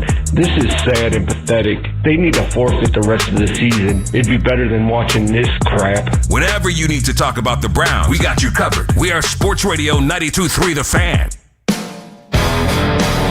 Browns Misery Monday rolls on. Nick Wilson, Jonathan Peterlin back with you. Browns are now 3-11. 3 games to go. Buffalo coming up. Yeah, play the way you did against Chicago. I don't know you're going to have much better luck against Buffalo, but to talk all things Browns football, to talk a big game of the NFL tonight and here on the show is got a burger bet riding on the outcome in part of this game. You can see our next guest. You can see Kurt Warner every Sunday on NFL Game Day morning at 9 a.m. Eastern on NFL Network. He's also going to be on the call for Dolphins Steelers for Westwood One tonight right here on the Fan alongside Kevin Harlan. Kurt Warner joins us now on the Fan Hotline. Kurt, welcome to the show. Hey, how you guys doing? Well, we're doing all right here, as well as you can after that kind of loss. I will say, you're going to have a big part in show history, Kurt, whether you realize it or not. My partner and I had a burger bet on who was going to win this division about 5-6 weeks ago between the Ravens and Steelers, so I could really use a Steelers win tonight if you want to pass that along to the Steelers. All right, I will do my best when I'm out there. I'm not going to be out there very long, though, because it's cold. So I'll try to sell it the best I can. Look at that. That's a team player. This is why you are one of the true greats in NFL history. I guess we'll start here. I feel like yesterday didn't have to go the way it did, right? The Browns got completely blown out. And I think a lot of fans felt like maybe the team kind of gave up on this season. When that kind of stuff does happen, in terms of looking for, I don't say a fall guy, but looking for who to blame when a team checks out on the season, where does the blame really fall on? I mean, I don't know if you can put it on any one person. To me, it's collective, or to me, it's individual. I said when I was playing, whether I played well or not, there was no one else to point the finger at. I mean, I didn't point it at a coach to say, oh, he didn't get me motivated. He didn't get me ready to play. That was on me. When you become a pro and, it's your job and it's what you do, you get yourself ready to go. And regardless of what goes on around you, you step on the football field and you play. And if you don't, to me, I don't want to say there's never a finger to point. Like, obviously, if you go through a week and you don't feel like your coaches are getting you prepared, like from a game plan standpoint, or that's one thing. But again, that to me was pretty rare. And so when it comes to actually effort and playing and, being ready to go and being focused on your job, I don't think you can ever point the finger at anybody else. So if you've got a group of guys that, again, I'm not saying that's what Cleveland did. You guys are saying that might have been what Cleveland did. If that's the case, then you got to, go home and look in the mirror. And, if you're a leader, you got to hold you guys accountable and say, this is not how we're going to do it. This isn't what it's going to be about. We're going to show up and play and, pride on the line and, our jobs on the line and writing our resume for guys that may not be there, all of that stuff. So, I know we always want to point blame and, oh, geez, if a team doesn't show up, let's blame it on the coach. Man, that was never a thing for me. Like, I would never put the blame of me not showing up on somebody else and saying, oh, yeah, it was their fault that I didn't play well and their fault that I wasn't focused and ready to go. Last week, we heard you say some nice things about Shedeur and obviously the game against Tennessee. And then this week, it didn't go as well. You're down 1 million offensive linemen. You have a lot of injuries on the team, 7 starters out before you even kick off the ball. But, when you watch this week and then you've watched basically what turns out to be now 4 games, what have you seen from Shedeur that you like, that you think he can get better at, and where's the ceiling here? Yeah, I mean, I thought in the first few games, he was getting better and better every week with, the culmination being a week ago. I thought he played, a pretty solid football game a week ago. And then he didn't play as well this weekend or yesterday. I felt like he played really tentative, didn't play confident in terms of, dropping back and knowing where eyes and feet should be and getting back and hitting that back foot and getting the ball out of his hands. So I felt like this week was a step back from a week ago, or from, the growth and ascension that he was making. But again, I mean, it's the same with all young guys, is that, when you're in your first year, everything is not going to just be continually a gradual, incline to the top of the mountain. You have bumps in the road. You have games that are more of a struggle, things, times when you don't see it as well. As you're growing and you're building an offense around guys. So, so I don't know what you put your finger on in terms of, yesterday in terms of, Shedeur and his performance. But I mean, I think you've seen some good things. I think you've seen some moments. I think you've seen some really good throws along the way. I think there's got to be some optimism that he's shown you something that you feel like, okay, we've got to explore this more and see who he can be at this level, see what he is at this level.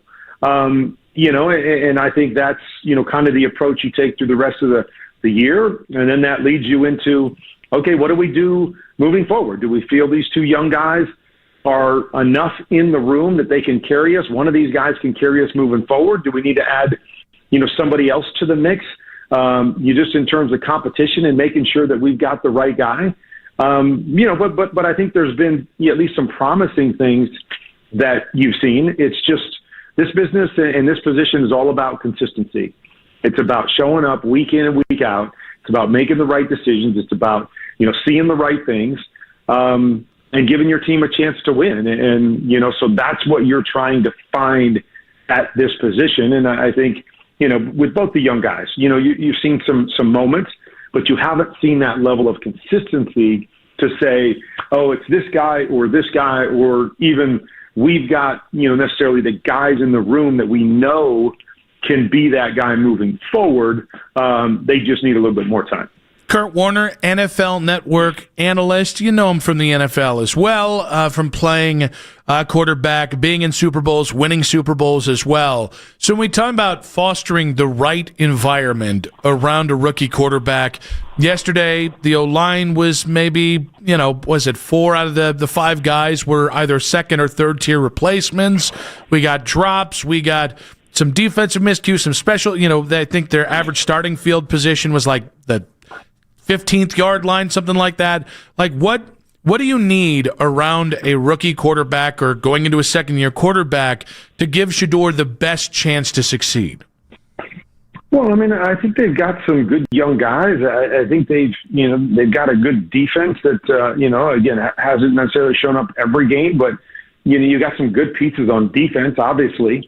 And so I think, every time out, you're looking to build a team that can give you multiple ways to win, specifically when you have a young quarterback.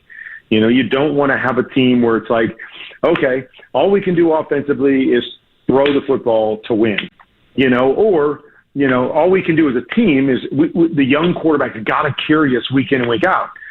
That's what you try to avoid. And so they've shown some signs in the run game. Obviously, they've shown some signs on defense. I think they continually need to upgrade the skilled players on the outside and continue to put together a better group of guys out there to help a young quarterback. But, I think we've seen some signs of them building with a lot of young players, throughout the course of the year. But that, to me, is what you want, is you want a team that, I don't want to say carry, but that at times can alleviate the pressure or, a young quarterback having to do everything. And so they can grow and they don't feel like everything's on their shoulders. If they're going to win or lose, it's going to be on their shoulders. That's a tough place to play for a young quarterback. So you're trying to find those teams. You look at some of the other younger quarterbacks right now, not in first years, but second years, the Caleb Williams, he's shown some moments, but he's been a bit up and down this year, but they're winning games. Why? Because their defense is great. They're running the football really well.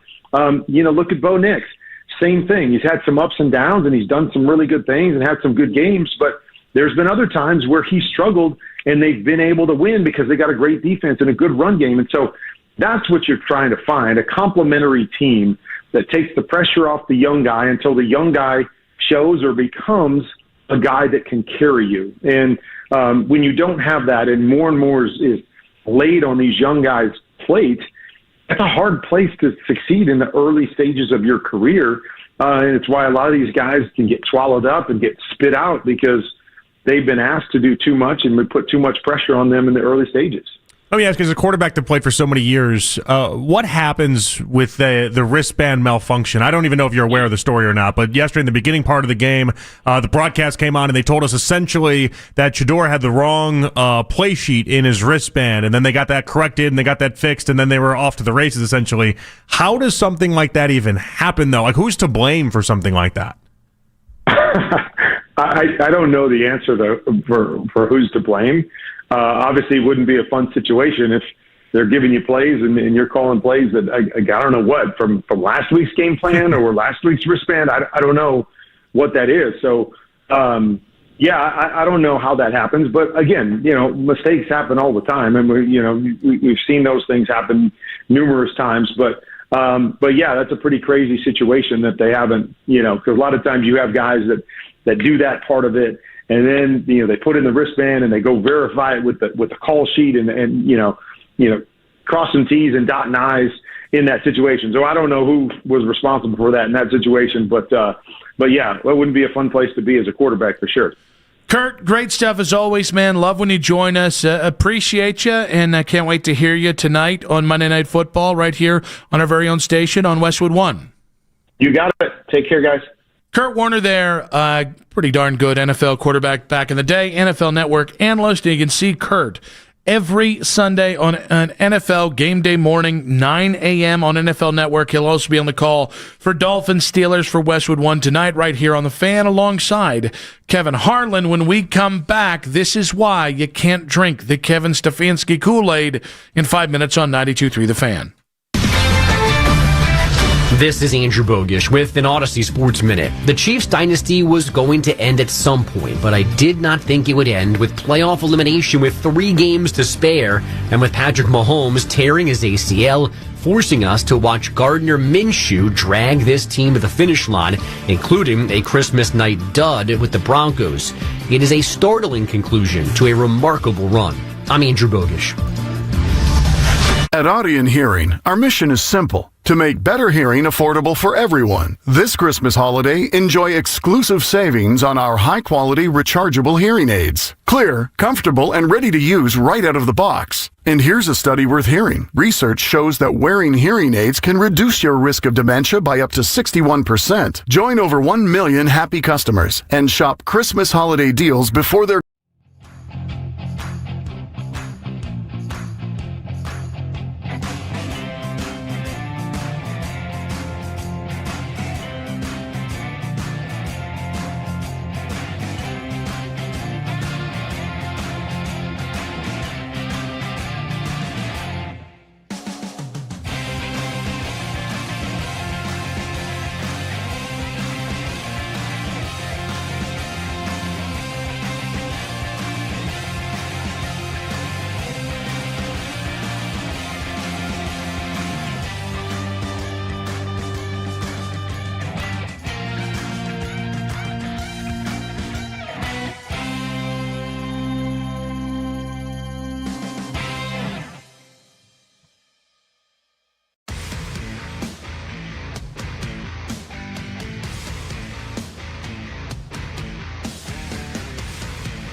It's from The Fan from earlier today. Get over to 923thefan.com or favorite The Fan on the Odyssey app for all of today's headline segments. Headline sports news every 20 minutes on 923 The Fan.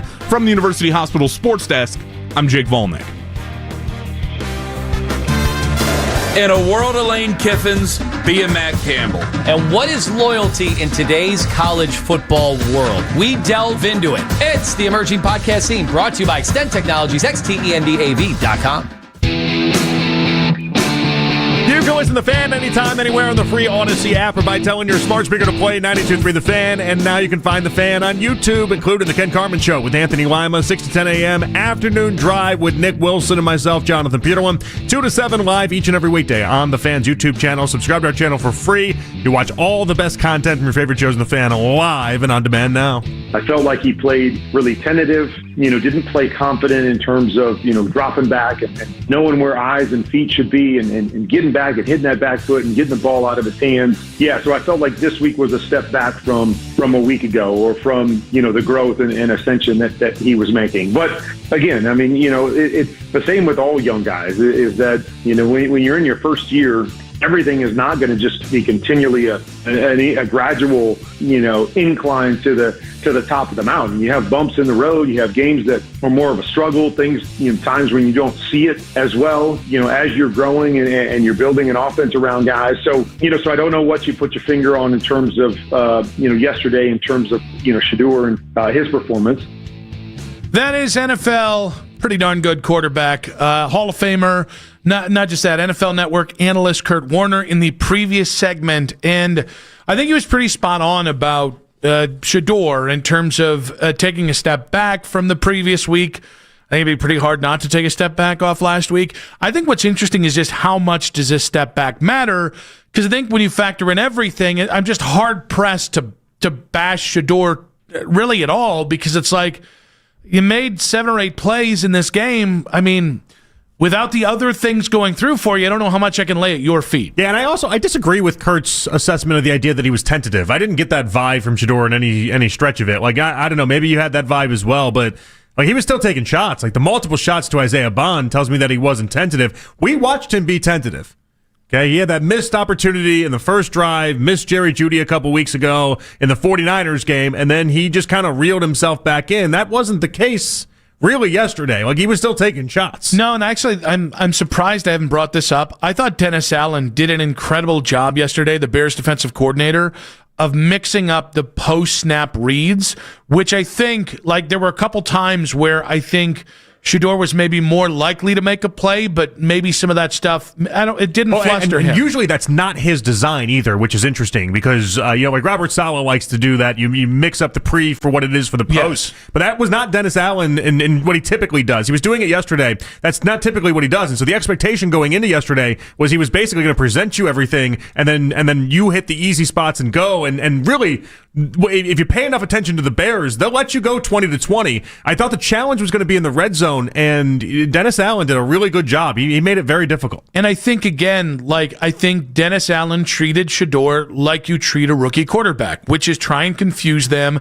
and just slow them down a half step. And I think he had success with that. I agree with you, though. I don't think that's him being tentative. But I do think there's something, and I saw it in the response here. Response to Shedeur's game yesterday on social media, which was people talking about the turnovers. And the first pick was really bad. The last pick was just, I don't really know how much stock to put into that. If he had just put a little more air under it, it's a really nice play by him.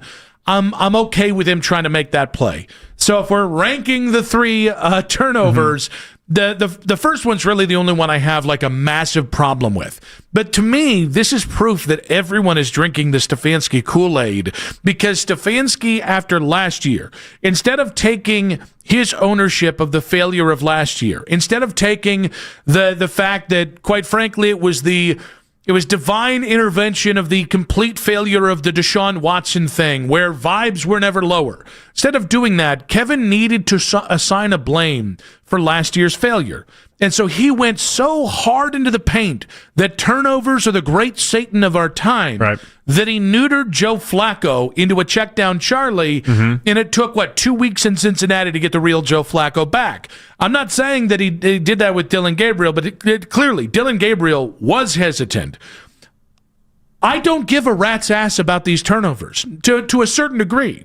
I understand interceptions are bad. I understand fumbles are bad. Guys, I care about points on the board.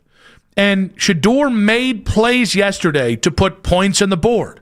Hey, it didn't happen because Jerry Jeudy and the media, and it didn't happen because Isaiah Bond didn't come back for the ball.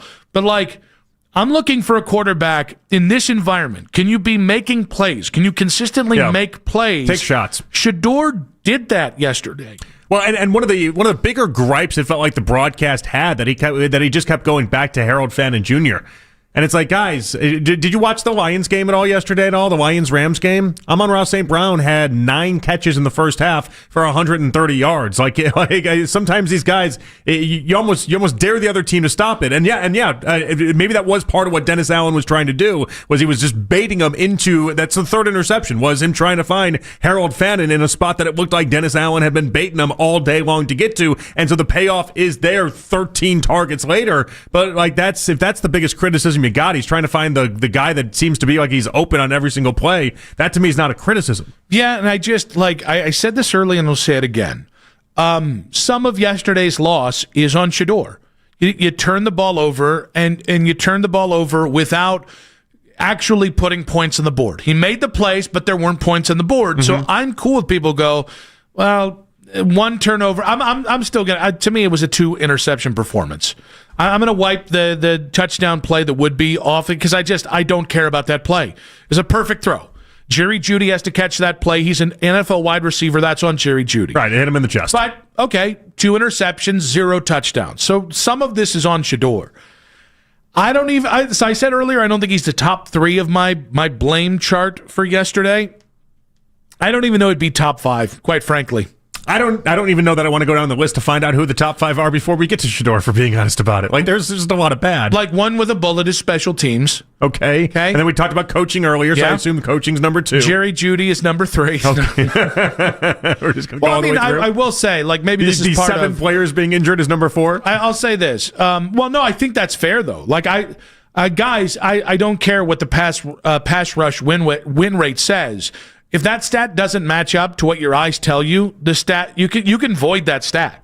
The offensive line played as poorly as you could. They played like they had 4 backups or backups. And you also have stats that are arguing against other stats too, because for everyone that brings up the pass rush win rate, I had to sound it out. But I can turn around and then tell you how he had the second most pressures in, the first most in the NFL this week, and then the second most in back-to-back weeks.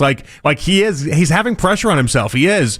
But ultimately, ask yourself this. In start number 4, with 4 different backup offensive linemen starting, and the pass catchers being what they are, who could reasonably expect him to do anything in that game? That's what makes last week so remarkable. The fact that he was able to throw up 400 yards and was able to have that miraculous game. Those games aren't supposed to happen with this setup. They're just not. And I think we almost got away from that reality to a point where last week just fooled everybody into thinking that you should be able to overcome these things. This is not normal. What he did last week is not normal in any sort of way. It just isn't. You're not supposed to be what he was last week every single week when you have this setup. It's just not supposed to happen. We keep having the conversation about what do you need out of Shedeur to carry him over into 2026 as the presumptive starter. I need to see him make plays. He did it yesterday. He didn't make enough to win. He made more plays than just about anybody else on this team. And he did so without a running game, an offensive line, a lead wide receiver who could catch, and a defense and special teams who were up to the task of what they were charged with yesterday. Is he playing hard? Is he playing inspired football? It doesn't matter what the stat line says. That kid never gave up. He hung in there. He was sticking in the pocket, which is what they've drilled into him that he should be doing. And do you have toughness? And I thought that kid, and it's funny, man, I tweeted out one of the plays and said Shedor's such a gamer, which to me is the compliment. You can be a great football player, you can be great this, but like there are great football players who aren't gamers. Just dudes who are sticking in a situation that is putting themselves at a bad disadvantage, and they're doing it for their team just to try and make plays. Shedor did that. So it didn't look like the Titans game. I'm not here to tell you it was a step forward. It sure wasn't. It was a step back. Which, as we've talked about a million times, progress isn't going to be linear with rookie quarterbacks. That's not how this always works. But like of the basic bare minimum stuff, because the next level is, are you scoring touchdowns? Are you winning games? But of the bare minimum stuff that I need to see more of Shedor on, I saw it. Well, and it's good though, too. I like the idea that fans are elevating their expectations and elevating their demands and their wants. This is how this should go. I was thinking about this within the Raiders game. The Raiders game, he had that massive play to Isaiah Bond, and that was really the only impressive thing he did in that game. One other really nice throw to Harold Fannin, but like that was really the only impressive thing he did in that Raiders game. But everyone was like, oh my God, this is it. He's making a big-time play, making some big-time throws. He had two massive big throws. I'll count it three. Throw Jerry Jeudy in there as well. And like we've become a little numb to it now at this point. It's almost we've gotten to the spot where we're discrediting the big time throws as if it's like doesn't count for some reason. Well, but so I think it's fair to raise the bar, but I think the problem always seems to be in the NFL is how quickly you raise the bar. And that might be part of the problem here, is that we're raising it a little bit too quickly. Maybe we're expecting too much. I'll still go back to the idea. You have no run game right now, Nick. Yeah. Like, you have nothing. We talk about complementary football or being able to at least use the run to set up a pass or do anything like that, and it's just, you have zero run game at the moment with these backup offensive linemen, and it's like, it's an impossible task that it feels like he's put into. But I don't want to be the guy sounding like I'm just making excuses for him. Well, no, but see, I think that's like... we can do all of this. We can say Shedor took a step back as opposed to the previous week. We can say that if that's the performance you get in the final 4 games, it's going to be tough to make the case to carry Shedor over. And we can also say that's as bad. Like, people are saying, like, oh, well, Dylan Gabriel was battling the same thing. Guys, that's the worst performance we've seen from the offensive line all year long. Mm-hmm. And it should be. There's Joel Bitonio in 4 guys. Yeah. Like, I'm hopeful for Luke Whippler. He's a 6th-round pick. And then KT Levinston, who Coach Riz's response back on how did KT Levinston play was like, well, I like him a lot in the run game. Yeah, we're very lucky he didn't get popped for like 4 holding penalties. I think they just stopped looking at him because they're like, let's not do this. How about watching that game and you realized every penalty that popped up, it wasn't even like is this on the Bears? It's like, oh, so what do the Browns do now? Yeah. What happened on this play? It's become nauseating. And the penalties and the lack of a run game has just killed any chance of these drives. So you can say Shedor didn't play well enough to win yesterday. You can say Shedor took a step back. You can also say that's the worst we've seen the offensive line play. Jerry Jeudy snatched defeat from the jaws of victory. The defense wasn't up to snuff. The special teams is the worst I've seen since 1999 from this team, which is saying something. I mean, think about that, guys. The 15, 16, 17 Browns, none of which were trying to win. They had more salient special teams play than this, and all of this is true. But the one step that's too far is if you take it, well, I can't play. Okay, that's fine. You just don't want him to be the answer, or you just have never been open to him being the answer.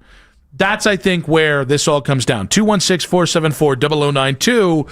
So we'll open this up. We got some calls on this one. Jim, stick there. How much of yesterday and yesterday's loss was on Shedor Sanders? And while we're talking about you can see good things in a bad loss and that not being loser mentality, let's take a second to appreciate Myles Garrett as well in 5 minutes on 92.3 The Fan. Hey, guys, it's Jonathan from my friends over there at Summit Sound.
years is going to be 3 or 4 years of utter pain and horrid play. I don't care who the coach is. I don't care who you get rid of or who you hire. They are 4 years away. Whenever you need to talk about the Browns, we got you covered. We are Sports Radio 92.3 The Fan. As always, you can listen to this show and all of our local shows on The Fan on Apple Podcasts, Spotify, or wherever you get your podcasts. Nathan Zegura coming up in 40 minutes. Browns analyst will get his take on a Browns Mystery Monday, the Browns' latest loss, 3-11 on the season. Man, I'm loving these promos right before every segment. Like this, we're 4 years away. Everything's doomed. Move this team to Baltimore, too. The kind of like passively upset fan. I don't know that there was anything passive about the last one. I didn't pay much attention to it. I know most of them, they sound almost like they're like, am I mad? Am I not mad? I don't know. I'm going to try to... we do need the I'm completely apathetic, because I will say the one thing we have not represented enough is the apathetic fan today, because I have heard from a fair amount of you that are just like, oh, cool, I'm done. I'm checked out on the season. Was now. one of the ones on the hotline earlier today that the morning guys played, was that actually Zach Jackson? I have no idea. I heard it, and I heard it. I swear it sounded just like Zach Jackson, and they like made a call back to something Ken had said. They didn't reference it as Zach, and I didn't know if that was just supposed to be a nugget we were all supposed to know or not, or what that was. But if not, he's got like a voice doppelganger out there. Did Josina's sister also hop in on the hotline? Oh, easy now. Someone stop it. Well, I know. I didn't know. Stop it. Allegedly. I have no idea. Team Zach Jackson, by the way. 216-474-0092. That one got messy real quick. Yeah, but it was entertaining.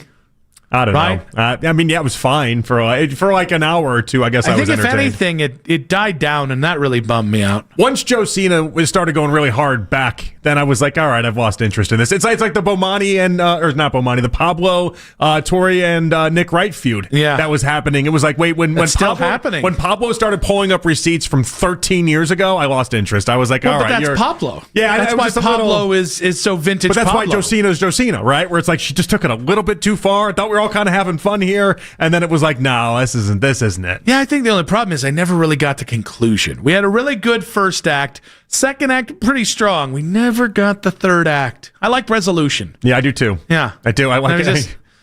I was just hoping it's like it's John Cena versus Gunther. Like just let's raise Zach's hand. Was that the fight yesterday that John Cena was in? That was Saturday. Yeah. Oh, Saturday. Yeah. I don't understand it. Can you explain to me as a wrestling guy? Well, if it's fixed, why did they have him lose his final match? That a lot of people are asking that. Yeah, is that like an ongoing thing? A lot of people are pretty upset that they had John Cena tap to Gunther. Yeah, I don't even know who Gunther is. Is he the dude serving coffee on Friends? No, that's Gunther. Okay, yeah. This is Gunther. A bit different. Total difference. So, but why is it that they couldn't have him win in his final? It's his final match. Let him win. So the idea is he's trying to build up the next generation. The problem is Gunther is a pretty big ceiling as a wrestler. You could have chosen, like in the vast sea of really talented young wrestlers, they chose a guy that's like, yeah, he's so it's like Patrick Mahomes' final game being a loss to Daniel Jones.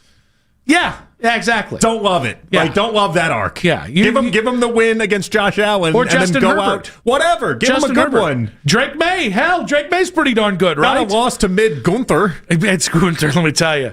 But WWE fans, they were booing Triple H. They were chanting AEW. Is Triple H the one that writes the scripts these days? He is. Yeah, I'd boo him too then. Yeah. Although he's the one that married Stephanie McMahon, right? Yeah, that was nice. I had a crush on her as a child. I watched wrestling for 1 year. And I got was it a good year? It was a good. Yeah, that was like the year that it was like when Kane was like the big guy. Yeah, like that. Like Kane Undertaker. They had that was the year they had the match on their parents' grave. Oh yeah. That was that year. Yeah. And so I was like, that was a good year. I was 98, 99. I was in wrestling was hitting its stride, right? But Stephanie McMahon had it going on. Very smart executive. Yeah, I was a fan of what was going on there. 10 out of 10. Absolutely talented performer. 216-474-0092. That looks a little like Tate McRae. Don't hate that. What do we think you. about that take, right? Yeah, don't hate that. That's a quality take right just there. Just came up with the top of my dome. Just looks very talented. Yeah, all right. Like, good singer. What do you guys think about John Cena getting beat by Gunther? 216-474-0092. I will say, the thing that to me stinks about this time of year is there is a point where we all get to where if we're not apathetic, we refuse to accept anything fun or good. And I submit Myles Garrett, where Myles Garrett had 1 sack early in the game and then obviously gets a second sack, which was then turned into a half sack. In the, what was that? Was that the third quarter, I think? Mm-hmm. And so, to me, I was really happy for Myles. Like, to me, this season has been so good. He's been so good in the in the stat that counts more than anything with how traditional folks value football. That we've gotten to a point where I'm so impressed with what he's doing that I'm totally over what happened last offseason. Your setup there made it seem like you're almost like dissing sacks in a way. No, but I think sacks have kind of gotten properly placed, but almost devalued to some degree because of all the other pressure rates and all the QB hits and all that other stuff. We have better ways of doing this is all. It's kind of like, it feels in a way almost like in baseball talking win-loss for pitcher. Understood. But it's never bad to have a 20-game winning season, but it also doesn't mean you're the greatest either. But I made that point where I was like, you know what? I can't wait to watch him break this. Very excited. And the amount of people are like, he's chasing sacks in spite of winning, or who cares? As if because the Browns are bad, Myles' chase for history doesn't mean anything. Guys, we can have some perspective on this. We can talk about Shedor's good moments and also say that Shedor wasn't good enough yesterday. We can talk about Myles chasing the sack record and the fact that now it feels like fait accompli that he's going to get it without saying that it's better than like a 14-3 Browns season. It's just a fun little way to end the season is all. I'm not looking at it really as anything more than that. But I told you last week it didn't really bother me if he was hunting sacks, but there's no proof of that on tape, by the way. Yeah. Like there just isn't. There's no proof on tape that he's just specifically hunting out sacks and that's all he's trying to do. So I just kind of reject that notion. Can we also say I think we have enough proof right now that the NFL is trying to right the wrong on the Michael Strahan play, where Michael Strahan got the sack record on basically Brett Favre giving him one, the old business decision. Moose couldn't contain himself as they all didn't understand the rules of the NFL, and they were thinking to themselves, like, did he just break it in the lamest way imaginable? And you could even see Myles. I don't know that Myles actually knew that he didn't break it in that moment, because he kind of looked like, oh, that's how that's going to happen? So I don't know that refs are paying as much attention to that if the sack record wasn't on the line. I also think that most times that the second sack that he had is called a full sack, him getting there. I think so.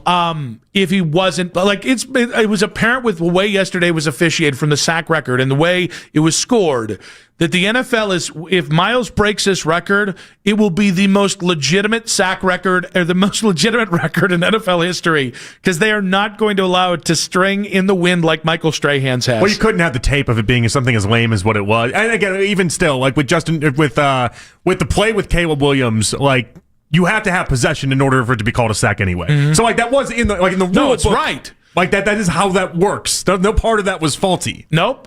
But you can tell that was top of mind because of everything else. It would have been really lame. I don't know why. I want it to be a really cool sack. I mean, I know why, because we talked about it. Well, I know, but at the time, didn't we think it was? Nope. We knew by then that he had. It was, well, I don't know if the broadcast knew, but it was on Twitter. I'm going back in real time now. It was on Twitter that it was. They were acting in. I avoided a lot of Twitter yesterday during the game itself, but like during the broadcast, they were setting it up because then they even played Strahan's sack, and they had insinuated as if in that moment that would have been it, even if we obviously know then it wouldn't have been it. But in the moment, if they would have thought it was it. That would have been a bad way to go. Yeah, Myles definitely didn't know, because who the hell's going to go in that game? Go to Myles and be like, hey, Myles, they declared the previous sack. He'd march right up to the press box and punch the guy in the face. I don't think he'd stop there. I think he'd just start punching everybody in the press box just to let off some of that steam. So he did seem, by the way, and he seemed in recent games, but in yesterday in particular, he did seem like, for the people that are saying he's just hunting sacks, he can't beat those charges when you see his reaction to getting them. Well, okay, but at the same point, we're seeing a lot of effort on chase downs. You're seeing a lot of effort against the run game. I think that's the only thing that I take umbrage with as a guy who's had questions on Myles. I don't think he's hunting sacks. Again, the tape tells you he's not hunting sacks, but like it is like how excited he is, as if it isn't just a sack in general, as if this is like a big production to do. You can read into it that he is very aware and he's very much in the sack business. Yeah, right but I think if the Browns were 11-3 instead, nobody would say that. You know what I mean? I think they're like, Miles is celebrating it because, again, we're punishing Miles. Or not we, but some of us are punishing Miles because the Browns team is booty cheeks. Yeah. Which I think at some point is wildly unfair considering how just incredible he's been this year. I mean, he's got the different sayings on his different, not only does he have the 25 sacks total still on there, but he's got the different sayings in Japanese on his arms, and he's doing these pregame interviews where all he's talking about the different ways of being inspired and motivated. And I'm not shocked that for a few amount of fans out there, it is ringing a little hollow on a 3-win team. I think it's just haterade. Might be, but I think fans. it is. Well, I mean, yeah, but fans are mad that you're a 3-win team. Yeah, but again, what more can Miles do? Right? And even Miles has tried to be a better leader this year. I don't know that it's landed, but Miles has tried to be a better leader this year. The point I would make is that Miles shouldn't have to try to, basically beat down his excitement because he's on a 3-win team. And this is the part, and there's a lot of football coaches that will absolutely hate this commentary. I'm thinking of Coach Riz right now as I'm saying it. Yeah. But can't wait to taste that succulent burger, Coach. Individual stats and individual numbers do matter to these guys. They do. And I know we don't like to hear that, but I'll never begrudge a guy if he has 1,000-yard reception season or 1,000-yard receiving season and then wants to celebrate it, especially if it gives him a bonus or something. I just that part of the game. I just don't. It doesn't bother me. I was having a succulent bacon cheeseburger. 216-474-0092. Once I said Japanese on my arms, then you wanted to work something in there, huh? No, succulent. When I said succulent burger, it got me there. How much should we celebrate Miles' pursuit of the sack record? Jim in Cleveland, welcome to the show, buddy. What you got for us? Well, I want to do something that Kevin is afraid to do. Bubba, you're fired. There, I did it. The other thing is, a couple things. I don't understand why we should just go out and get Josh Cribbs, make him special teams coach. He'd be great for it. And I want to talk about a couple other things. Remember we had Schwartz, the fastest guy in the NFL? And it always puzzled me for a second, that how come he's not doing punt returns? Oh, that's right, he can't catch, but he's a wide receiver. Well, we've got a guy just as fast and he can catch. Why isn't he running punt returns back? Why isn't Bowden running punt returns back? I don't get that, so maybe you guys can find that out. Then a couple other things. Jerry Judy, there's a new thing out. It's called curls. Make your arms stronger, all right? Instead of getting it ripped out like I used to do with my little brother. And Shador looked great. He's playing with a broken line, and nobody can catch the ball. And Garrett's a superstar. That's what I got. Jim, we appreciate you. I feel like that was a 5-hour show condensed. I feel like there's multiple points where we could have just done have some Senka in there. We got some Maniscalco in there. Yeah. Jerry Judy, you heard of curls? Have some Senka. I feel like we have every caller today has been in 75 different directions. Love it. I got to tell you that I prefer Are we all space cadets today? Because I'm very spacey today, I feel like. I am too. I think it's a stinking weather. This weekend just totally discombobulated me as a human, but I will say I'd prefer the in 25 different directions and still caring. If you're, and listen, I am not judging you. I don't want to hear I'm not judging you. I don't want you to hear that if you're apathetic. It is if you want to tap out like John Cena at this point to old Gunty, you can do it. But I don't know what to do with that. I can't ever, I've never been apathetic as a fan. And 15, 16, 17, guys, I cared. Right? I didn't care about the same things, meaning wins or losses. I came really close yesterday in yesterday's game. No, it's hard to watch. I didn't enjoy it, but I couldn't check out. I mean, we only get so many of these. That's why it's really hard for me to check out in total. Yesterday definitely questioned that. Because the game is going nowhere. It's an absolute blowout. Doesn't seem like there's much hope on the horizon. At least we have Shador for the next 3 games. That'll be enough to be exciting and starting to see what the offense is going to do. But even if you build upon this offense, Nick, you know where this is going. I think it's because the reality is that there's zero chance Stefanski comes back after this year. So you're building upon what? You're building upon what? To impress a different head coach? Yeah. You know what I mean? That's where it becomes really hard for myself. 216-474-0092. How much should we celebrate Miles' pursuit of the sack record? And a little bit of news to pass along here. Ohio's own former Oklahoma coach, former NCAA football champion, Division I, former 2023 XFL champion, Bob Stoops, announces full retirement from coaching in football. You had me worried there. What'd I was you going to say think? that, well, it was too much of a lead up to then be like, this guy's died. So I felt pretty good. It was just a retirement thing. But then you said Bob Stoops, and I really didn't know. Really didn't know. The biggest loss of the weekend in 5 minutes on 92.3 The Fan. Hey, guys, Nick Wilson here for My Friends.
for the Ravens, Aaron Rodgers and Pittsburgh now lead the AFC North.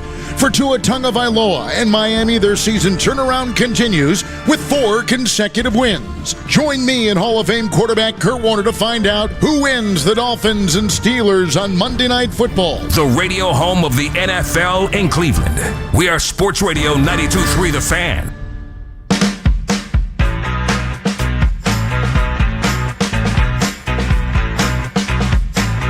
Nathan Zegura coming up in 15 minutes. Nick Wilson, Jonathan Peterlin back on Afternoon Drive. Talking about the latest Browns loss, but does feel like I think you were worried it was about to kill off Bob Stoops in the previous segment. I thought you were, yeah. I really did. I got worried. I just would like to send my thoughts and prayers, not to the family of Patrick Mahomes or Patrick Mahomes himself for tearing his ACL, ending his season and impacting next year, but I would really like to take all my thoughts and prayers and just send them out to the media members who acted like the NFL died yesterday when Patrick Mahomes tore his ACL. Well, it was very interesting news. I listen. It will be less interesting without Patrick Mahomes. And then we got to see how long this thing lasts, too. Like, think about the runway Josh Allen has for this upcoming postseason, by the way. There's going to be no Joe Burrow. There's going to be no Patrick Mahomes. Might not be any Lamar. That's the other part of this I was going to bring in the equation. And then even if you do have to face the Steelers, it'll be with a 42-year-old Aaron Rodgers. Like if he doesn't get this done in the AFC this year, I don't know that you're ever going to get it done. Let's look at Josh Allen's life here. Marries a wonderful Hollywood actress, Haley Steinfeld. Knocks up Haley Steinfeld. Knocks her up. And now the good Lord single-handedly reached down and knocked out at least 2 of your 3 biggest adversaries in the NFL out. The Lord is paving the path for you here, guy. Is it paving the path, or is it really about to hit reality and just have it slap you in the face? That'd be the funniest thing in the world if Josh Allen still topped out like the divisional round. It's like on the table. It's very much on the table. He's got this great team, but it's really more James Cook than it is anything right now, that run game. There's a lot of good things happening with them, but this is what he's been waiting for the entire time he's been in the league. And they could still end up losing to, a very injured Chargers team in Justin Herbert. But I think this might be enough to get Sean McDermott fired. Well, and that's what it is. So if they don't, then this is endgame. This is it. It's over. And so then it opens up that path that we actually do have to dread as Browns fans. The idea that Stefanski would end up in Buffalo and be gifted Josh Allen to have so many people just wax poetic about how great he is, when in reality he's not great at all. Guys, I was in Philadelphia, so I know exactly about. We'd make some. Well, replacing Sean McDermott with Kevin Stefanski is you're basically just swapping out the same person, just different. One does defense, one does offense. I don't know. I think Sean McDermott might be more of an actual leader. I don't get that vibe. He likes to yell. He's also, by the way, I think, from Philadelphia. And he's got that cool. He's got really great, Nick. He's got that cool story about him with the snowmobile and being basically had to be saved in a snowstorm once by a random Bills fan. But he's the defensive version of Stefanski. Listen, this led the amount of conversations that this led to yesterday with people with me of all right, who you got? And it's funny because the Chiefs were not, because they lost this game, they weren't making the playoffs regardless. But it was the finality of this with the injury where it felt like, despite nothing really changing yesterday, other than we're not going to watch Pat Mahomes the final 3 meaningless regular season games. Nothing really changed yesterday with this loss other than him being out for the rest of the season, but yet it still felt like the entire NFL opened wide. Well, that's because look at the last 2 seasons. Mahomes' numbers weren't great, but his postseason numbers were. Yeah. And in the postseason, you could never count out Mahomes in the postseason. He just has that it factor. He's got everything you would want in being able to make something out of nothing. And so, you had to be fearful of that.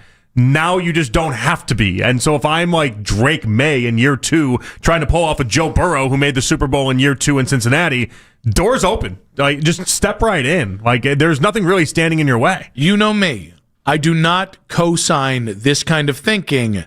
I think the Chiefs might be the one team that if they just said, hey, we're going to give Gardner Minshew a chance to play out the string here, but we're going to shut down Chris Jones. We're going to shut down this guy. We're going to shut down this guy. I wouldn't hate it. And simply because this next year, and it might be 2 years, but at least this offseason, if you can get the 10th pick in this draft, You're going to find a tackle. You're going to find an elite wide receiver. Like the things that they need most on the offense are the things of which there are an abundance of if you're picking early enough in each round. It's just not how they think. It's not how they operate, but it is interesting. That's what I was thinking about earlier, like that idea that if you could go pick number 10 this year and then pick number 10 next year, how valuable that'd be for the return of Mahomes, and just do like a reset season. And Chris Jones' final year, his money goes off the books after next year. Yeah, Travis Kelce retires, so his money's then off the books. And like you have all these things that would just work in your favor, and then you start act number 2 for Mahomes. Yeah. Well, and it's funny, like basically a fresh start. Like with Brady, I know everybody says like, oh, he had 2 acts. No, guys, he had 3.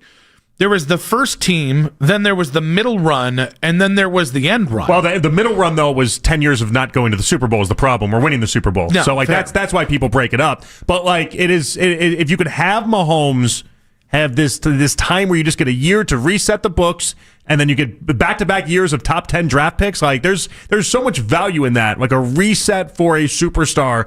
But he needs it. He needs it. The past couple years, they have not done him any favors. He needs something like this. I just don't think they're going to go that route and do it. Did something just happen with Rhys Hoskins? I'm asking because I just got a text about whether Rhys Hoskins... Was this Mac? No, for once it's not. On his off day, texting you about Rhys Hoskins? Tweeting me about Rhys. So I'm not saying anything. I just got a text from somebody who usually is pretty on the ball about this stuff, and he just texted me something about Rhys Hoskins. All right, I'm not saying anything. Just to be clear, you're not saying anything either? No, I haven't really typed in Rhys Hoskins, though. I'm at the point where I have to remind myself that he spells his name in a really funny way. Hys. Yeah, I know. That's like, who would think that's, I mean, it's always been that way. It's just one of those things you have to think about. All right, quick sidebar. That's on me. We'll see if Rhys Hoskins does anything. That's all right. While we're talking baseball, your guy Garcia went to the Phillies today. Very affordable, too. $10 million deal. Like, that's not bad at all. Adolis Garcia getting 1 year, $10 million, and Lane Thomas getting 1 year, $5.5 million, and the Guardians. I would have totally had Garcia here for $10 million. Yeah, me too. And here's the thing: is it just some iteration of Carlos Santana where you're like, man, if he outperforms what he was last year, it's a huge win. Is it a gamble? Yes. With that kind of power, I would have gambled on Adolis Garcia for sure. I don't see anything here with Hoskins. All right, it's just the first base market just continues to kind of just thin itself, though. I mean, in fairness, Goldschmidt, Hoskins, France. In fairness, Josh Bell going to Minnesota does nothing for me, so I think we're okay. But no, I mean, coming back to I'm okay with Josh Bell. Mahomes, I think it's going to be interesting to see how the Chiefs do this, and whether it's true or not. Like, if we just end up Matt Stafford versus Josh Allen in the Super Bowl. That's a great Super Bowl. It is a great Super Bowl, but Josh Allen versus a bag of donuts is a good Super Bowl. Well, I was going to say, I think it might actually be better for the NFL than, I don't know about Drake May because he plays in such a huge market. Who was the other? Bo Nix versus, who is the other quarterback from the NFC? Oh my gosh, this is great radio, by the way. I don't know who you're going. I can't read your mind. It's from the NFC. I don't know. You start Sam Darnold? Naming young quarterbacks. Sam Darnold, is that who you're going for? Oh, yes, thank you. And that's actually who I was trying to think of the worst NFC quarterback I'd want to see in the Super Bowl, and that was the answer. Bo Nix versus Sam Darnold, and we're all a lot more invested in the Bad Bunny halftime show than we are right now. And I'm not invested in that at all. Oh, I'm going to watch a little, my God, what's it? The Puppy Bowl? I didn't know if we were going to watch the alternate Super Bowl show that... I just don't know any Bad Bunny music. I don't care one way or another. It's still a halftime show I'll watch. I couldn't name you a Bad Bunny song to save my life. Could you? Yeah, I'm a Bad Bunny, as I believe. Is that the name of it? We're laughing. We're having fun. Nathan Zegura, Browns analyst, talking the Browns' latest loss in 5 minutes on 92.3 The Fan. Hey, guys.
roster ahead of today's game, and you can catch all the action right here on The Fan starting at 7 o'clock. Want to catch highlights from The Fan from earlier today? Get over to 923thefan.com or favorite The Fan on the Odyssey app for all of today's headline segments. Headline sports news every 20 minutes on 923 The Fan. From the University Hospital Sports Desk, I'm Jake Volnick. When it's your time in the car, focus on what matters to you. The Ken Carmen Show with Anthony Lima. Weekday mornings starting at 6 a.m. 92.3 The Fan. The Lead coming up in 20 minutes. Nick Wilson, Jonathan Peterlin back with you. Daryl Ryder coming up at 6 p.m. I do have a bone to pick with Daryl. This could get pretty dicey coming up in about 60 minutes here. Well, we both got screwed on fantasy football. That would be part of the beef and just Daryl's general tone, but it's a Browns Misery Monday. I didn't like the way that I did that. It'll be fine. We'll also talk about the Browns' latest loss, though. We're going to get to Nathan Zegura here in a few minutes as we try and get him on the phone. But I really do think, like, the only thing that I think was frustrating about yesterday's game is it was so lopsided, it was so one-sided. Your two things to talk about today are how do you assess Shedeur and how do you assess where things are with Kevin Stefanski with 3 games to go? And to have those conversations, we had out of the Fan Hotline. He joins us every single Browns Monday, 5 p.m. right here. Browns analyst Nathan Zegura. Nathan, welcome back to the show, buddy. Thanks. Good to be with you guys. Well, it's great to have you, as always. At some point, we'll get to your take on John Cena tapping out to Gunther, because that actually did come up on the show today by non-wrestling fan JP. But I guess we'll start here. What led to, or what do you think is the culmination of events that led to how that game went yesterday? It was just, the Bears are a very good team. That's the number 1 offense in the NFL since week 5. The Bears played well, and kind of with those conditions, you knew the team that was able to run the ball and stop their opponent from running the ball was going to have a big advantage. And then on top of that, the team that was going to take care of the football was going to have a big advantage. And it's just as simple to look at that and say, we could not run the ball. On 14 design runs, the Browns' longest run that game was 4 yards, which is just insane. The blocking, I thought, at times was very poor. Guys were completely just whiffing on blocks. And Quinshon Judkins, gets hit in the backfield now for the season. It's almost 55% of his carries. He's getting hit behind the line of scrimmage. And so he's got nowhere to go. He's got the highest percentage of his total rushing yards coming after contact than any running back in the NFL. So that's not a good scenario. And then they ran it very effectively. DeAndre Swift had a nice game, over 5 yards a carry. And then we turned it over 3 times. They didn't turn it over at all. So that's kind of how that all happens there. And the Bears were locked in. That was a big game. It was interesting being there. They just kept saying over and over, this is a must-win game. This is a must-win game. And that's the way they treat it. And they came out and they executed, I thought, at a high level, and they beat the Browns. Yeah, I mean, the playoff percentage points for the Bears, it was drastic for them winning versus losing that game. But all right, with Shedeur, felt like a step backwards just a little bit, but there was a lot that it felt like he still had to try to overcome. What was your grade? What was your outlook on how he played? Yeah, it's certainly not as good as what we saw against Tennessee. It's tough, but to be that franchise guy, you've got to be able to kind of raise things up around you. I still thought he made some great throws, got the ball to Isaiah Bond while getting hit twice down the field, 2 times for 89 yards. I thought that was very good. Unfortunately, what we saw was in a situation where we turned the football over. He had a couple, and the one to Jerry Jeudy, that's not his fault. That should have been a touchdown, and maybe we're looking at this game a little bit differently in his final stats, certainly differently if that goes from a touchdown, which it should have been. That was an incredible ball. Instead it ends up being an interception. But, at times he's still got to learn how to use his eyes. I thought that the Bears did a good job of disguising their coverages post-snap. They're a team that likes to do that at a high rate, and I thought that caused him to hold the ball at times a little more than he needed to, and so there were times that he looked a little bit confused, and that's to be expected. He's a rookie. That was a tough environment. Those were brutal conditions, as cold as I've ever been, I think, in my life. In our booth when our heaters weren't working, and that was a tough experience, and I'm sure on the field it was even worse.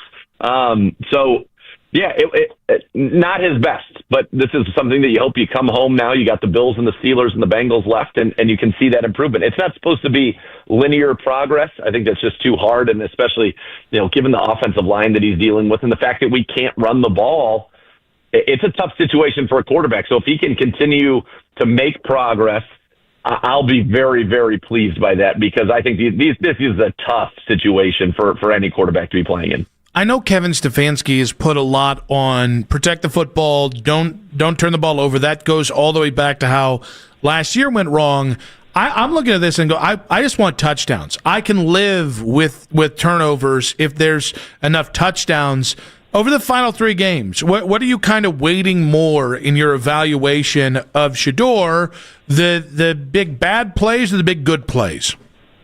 No, I'm with you. I think that, he's shown that he can be explosive. And so that is certainly welcome. That's something that we have not really been for quite some time, right, as an offense, and certainly not this year. So to get to see him be able to make those kind of explosive plays, I think that's been a very good thing to see as a Browns fan. And so the next step then, right, is being a little bit more consistent. It's eliminating some of the big negative plays. And so it's a combination of both. But to me, the fact that he can get going and that he can make some of those plays down the field, that opens things up. That should open things up. And I've been a big fan of Isaiah Bonds the whole time, and that has been good to see him being able to get behind the defense, which he does every week, and actually be able to get some plays down the field. The question is going to be, can he continue to be consistent? Can we minimize the mistakes? Can we have more things happening in structure? More things happening on time, on schedule? I think that is really kind of the next evolution as you look at it for Shedeur Sanders. Hey, is there anything? A lot of fans afterwards are complaining about Harold Fannin Jr. Not him particularly, but saying that Shedeur was targeting him just way too many times. I looked at that Lions game yesterday. Amon-Ra St. Brown had 9 targets in the first half for 130 yards. It looked like an okay plan to me. Do you make anything of that, though? The idea that he is relying on Harold Fannin. I look at it as him just being open. How do you see it? Yeah, I think Harold Fannon's been open, and I think he has a comfort level and a trust level with Harold Fannin. When I talked with Shedeur last week, his trust in seeing things through the same eyes as his players, that is something that is a big, big deal to him. And so clearly he feels like that he is on that level with Harold Fannin, and that's why the ball's going to go there. And the other thing is, that's a team that they were without their linebacker. Tremaine Edmonds has been out for a while, and so there was a little bit of an advantage, I think, with Fannin against their linebackers, and that's where the ball goes. Shedeur is the guy who says, I'm going to kind of try to get the ball to the guy that is open, and if Harold Fannin happens to be open more, he's going to get more opportunities.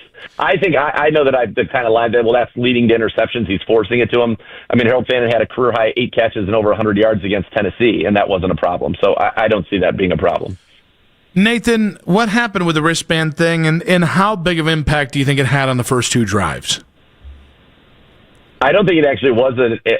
I don't know is the answer. Kevin Stefanski said today that basically one of the cards fell out, and so they just had to swap the wristband with one of the ones on the sideline. So that's all I know about it. I don't think it was an issue. I think it was an issue on the drive where he went to look for it and the card wasn't in there, which wasn't. I don't think it was one of the first 2 drives. I may not be remembering it correctly, but I think they got that fixed pretty quickly. It's obviously nothing anybody wants to see or to have happen, but that's what happened.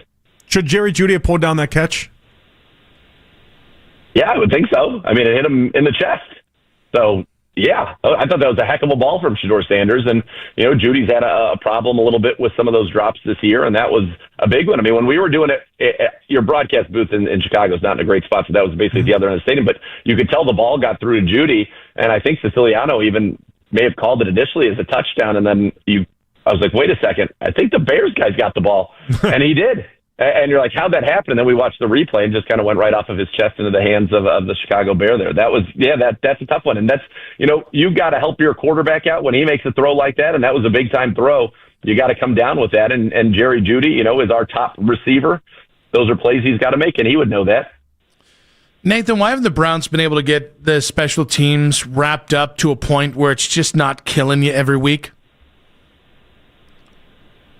I don't know. And it's a great question, and it's one that eventually the Browns are going to have to get this figured out, because you cannot continue to operate in a world in which that's a problem week in and week out. This is a team that was going to be able to be successful because they ran the football. We haven't really been able to do that. Played great defense. Yes, for the most part, we've done that. Of late, it's been a little bit tougher. And then be neutral to good on special teams, and that has not been the case at all. We have really struggled on special teams week in and week out, and there's always a big return or a big negative play. It's frustrating, and I think that's, one of the big reasons that the Browns are not in it right now, even though, listen, this team has got its issues clearly, but this division was ripe for the taking this year. And one of the reasons I think we're not in that mix where we're still playing meaningful football is simply because the special teams have not been up to par. You mentioned the defense over the past couple weeks. Is this all just because of the Malik Collins injury, or is it like what's happened with this step back? And do you feel like it's going to get corrected for the final 3 games? Yeah, we'll see. I mean, I talked with Joe Thomas earlier today on Browns Daily, and I said, we were given a lot of praise to Malik Collins, but maybe we weren't given enough, because that is the big change, and it's clearly had a major impact, not only in the run defense, but even in our ability to rush the passer a little bit too. So, yeah, I think he was playing great, but that's the nature of the NFL. No team's 100% healthy at this point in the season. And so guys who get opportunities, this would be a good time. I know Mason Graham himself is banged up, but we need Mason Graham to kind of step into that role. I thought Mike Hall had a nice game. I thought Shelby Harris had a nice game, but we need guys to step into that role because Malik Collins was playing at a Pro Bowl, All-Pro level, and Malik Collins will not be playing the rest of the season. All right, Nathan, the non-wrestling fan on the show was intrigued by the internet's take on John Cena tapping out in his final performance or his final wrestling match against Gunther. Are you good with how John Cena left the wrestling world as an active wrestler? I thought it stunk. I thought it was awful. Me too. I'll be honest with you. Yeah, what is that? It was horrible. So the tradition is that when you retire, you always put somebody over. So you go out, looking at the lights or tapping out in this case. And on some level, I don't have a problem with that. But Gunther's not, I think he's a very good wrestler. That's not my cup of tea. I don't find his style to be entertaining. I don't find his promos to be entertaining. That's not the guy to me that should retire. Somebody who's on the wrestling Mount Rushmore. I mean, when you main event as many WrestleManias as John Cena did, that's where you are. And so I didn't like the choice. I thought the match itself, the story that was told was very plotting. Because that's just kind of Gunther's style, that it's supposed to be very realistic, but it's just ends up being chops and European uppercuts and clotheslines and sleeper holds and power bumps. And it's like, okay, I've seen it, got it. He kicked out of a billion different things from Cena. And I just think at some point, like, this is an entertainment show and everybody knows that now. And the WWE has peeled the curtain back so far that that this is decided in a meeting who's going to win the match, which I never think they should have done it to that level that they did with that kind of behind the scenes show. But at the end, if the goal is for the Heat then to be on Gunther, but the Heat was actually on Triple H because people hated what he did. They hated the booking of the main event more than they even cared to hate the guy that just beat their hero. And I understand what they're trying to do, kind of Obi-Wan Kenobi, smiling and sacrificing himself so that the business can go on. But his whole thing is never give up, never quit. And he quit in his last match with a smile on his face, which I thought was weird. And number two, we know that it's a scripted thing. That crowd shelled out a lot of money, and I'm pretty sure they shelled out a lot of money to see John Cena win one last time, and I think that's what they should have done. I thought it was as poorly executed as possible. Right there with you. Yeah, come on. This is I asked Nick if this would be like Patrick Mahomes' final game if the NFL was scripted, if he beat Daniel Jones, and he's like, yeah, that seems about right. Why would you do that? Or if he lost to Daniel Jones, it's like, why would you do that? That seems awful.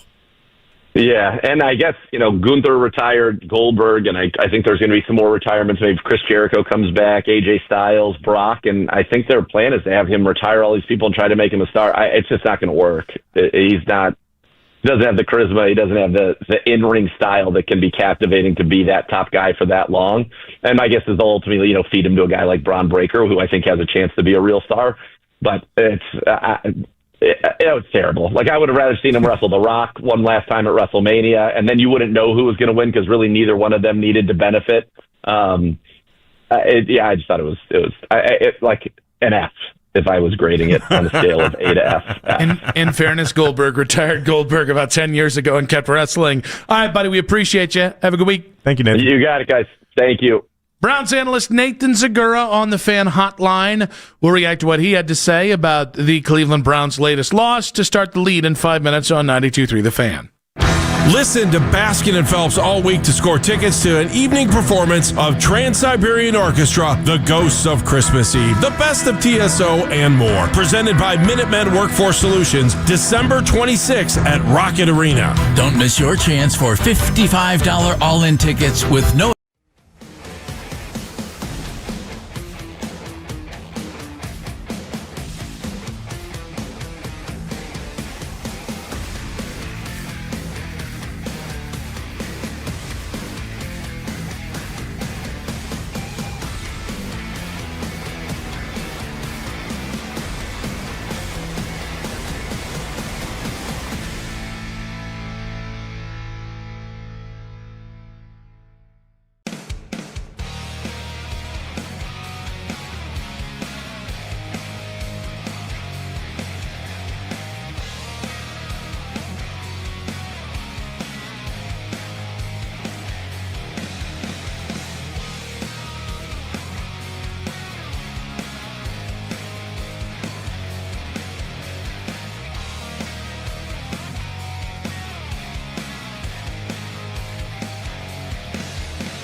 Hey. Hey, Josh. Somehow it has been 20 years since the show premiered. I'm going to check the math on that. 10 years since it went off the air, and we thought that made this a perfect time to look back, see what the hell we did, and why the show still seems to resonate with fans around the world today. Follow and listen to How We Made Your Mother wherever you get your podcasts. Don't trust anybody with your Cavs coverage unless they have sports in their name. We are Sports Radio 92.3 The Fan. It's time for The Lead with Nick Wilson and Jonathan Peterlin on Afternoon Drive. Dare Ryder coming up in about 40 minutes here. Nick Wilson, Jonathan Peterlin, back on The Fan. Browns Misery Monday. Got some calls we're going to get to as well as, again, we break down the latest Browns loss, but it's time for The Lead. And Browns analyst Nathan Zegura was just with us in the last segment. Full breakdown on Cena versus Gunther. And he also broke down Shedeur Sanders' performance against the Bears. To be that franchise guy, you've got to be able to kind of raise things up around you. I still thought he made some great throws. Got the ball to Isaiah Bond while getting hit twice down the field, 2 times for 89 yards. I thought that was very good. Unfortunately, what we saw was a situation where we turned the football over. He had a couple, and the one to Jerry Jeudy, that's not his fault. That should have been a touchdown, and maybe we're looking at this game a little bit differently. At times, he's still got to learn how to use his eyes. I thought that the Bears did a good job of disguising their coverages post-snap. They're a team that likes to do that at a high rate, and I thought that caused him to hold the ball at times. That's to be expected. He's a rookie. That was a tough environment. Those were brutal conditions. Not his best, but this is something that you hope you come home now. You got the Bills and the Steelers and the Bengals left, and you can see that improvement. It's not supposed to be linear progress. I think that's just too hard, and especially, given the offensive line that he's dealing with and the fact that we can't run the ball, it's a tough situation for a quarterback. So if he can continue to make progress, I'll be very, very pleased by that, because I think this is a tough situation for any quarterback to be playing in. Yeah, the can't run the ball part is obviously going to stay with me. I'm not going to make excuses for Shedeur. It wasn't the world's greatest game. Obviously, we all have eyeballs. We can see that. But the idea that, and again, this is not even Quinshon's fault, but Quinshon is getting hit on 55% of the plays behind the line of scrimmage. Yeah. He doesn't have a chance. And you look at, the yards after contact, he's one of the leaders in the NFL in that stat. That's because he's getting hit right away and trying to make something out of nothing. But, when you're averaging under 2 yards a pop every single week now for 2 straight weeks, it's just, I don't know what chance you have if you're a rookie in your 4th game, no offensive line, no receivers, and you have 0 run game on top of it. I also think in the second half, again, they started the second half, it was 14-0. That game, I don't want to say it was right there for them, but they certainly had opportunities to get back into it. I thought Tommy Rees clenched up a little bit too much. Oh, are you out on your guy Rees? No, not out. But I think the one thing that I've seen Tommy do when I really think he's cooking is you never know, is it going to be a run on first down or is it going to be a pass on first down? If you look at the second half, I think it was something like 6 of the first 7 or 6 of the first 8 first down plays were all runs. And I at some point, they started throwing on first down because they were out of time and they were just trying to get as much as they could. Yeah. So it ended up looking really even because it was 8 runs on first down to 7 passes. No, you look at those first 8 first downs. It was a lot of running. That's putting Shedeur behind the 8 ball as well, making yourself that predictable. It was going nowhere, and you look at it, Shedeur has been the leading rusher now for 2 straight weeks in a row. Yeah. He overcame it last week, and again, it speaks to how remarkable last week was, is that idea that he was able to overcome that, but you can't do that for a million weeks on end. It's just not sustainable. You need a run game. Was Shedeur your best offensive player yesterday?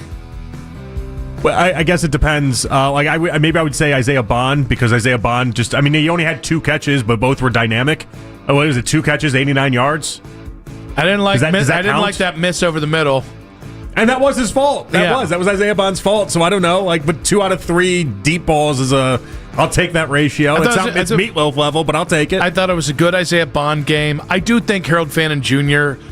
was just kind of a fix-it Ralph. He just kind of... Fix-it Ralph instead of a Wreck-It Ralph? Yeah, no, that's Jerry Jeudy. Jerry Judy's a Wreck-It Ralph. I actually thought Tevin Jenkins, before he left, was having a solid game. But I'm not going to pick anybody on the offensive line and say they were great. So it's weird. I haven't heard one person suggest Shedeur was great yesterday. But the context matters, and he was one of 5 guys out there making plays yesterday on any of the 3 faces of football. I'm just not dejected by that game. I don't like when people say you can't evaluate him off that game.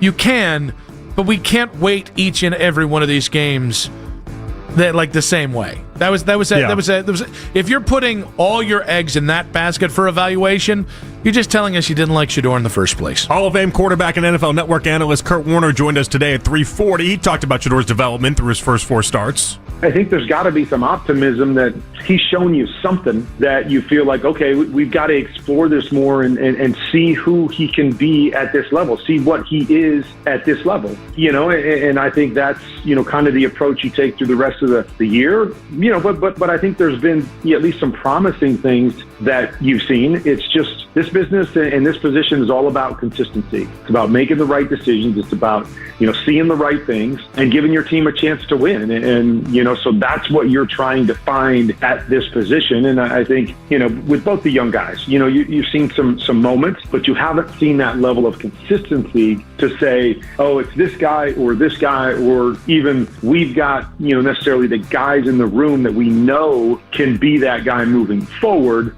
They just need a little bit more time. Yeah, I hear what Kurt's saying. I think there's a lot of truth in some of the things he's saying. What I will say is, given all the context about where you are, where you're going, when you went to Shedeur, the lack of opportunities that he got versus what Dylan Gabriel got, this idea that Shedeur was just going to do a clean sweep at the end of this game and it was going to be everyone on the same page, that's the right guy to move forward with, that's la-la land crap.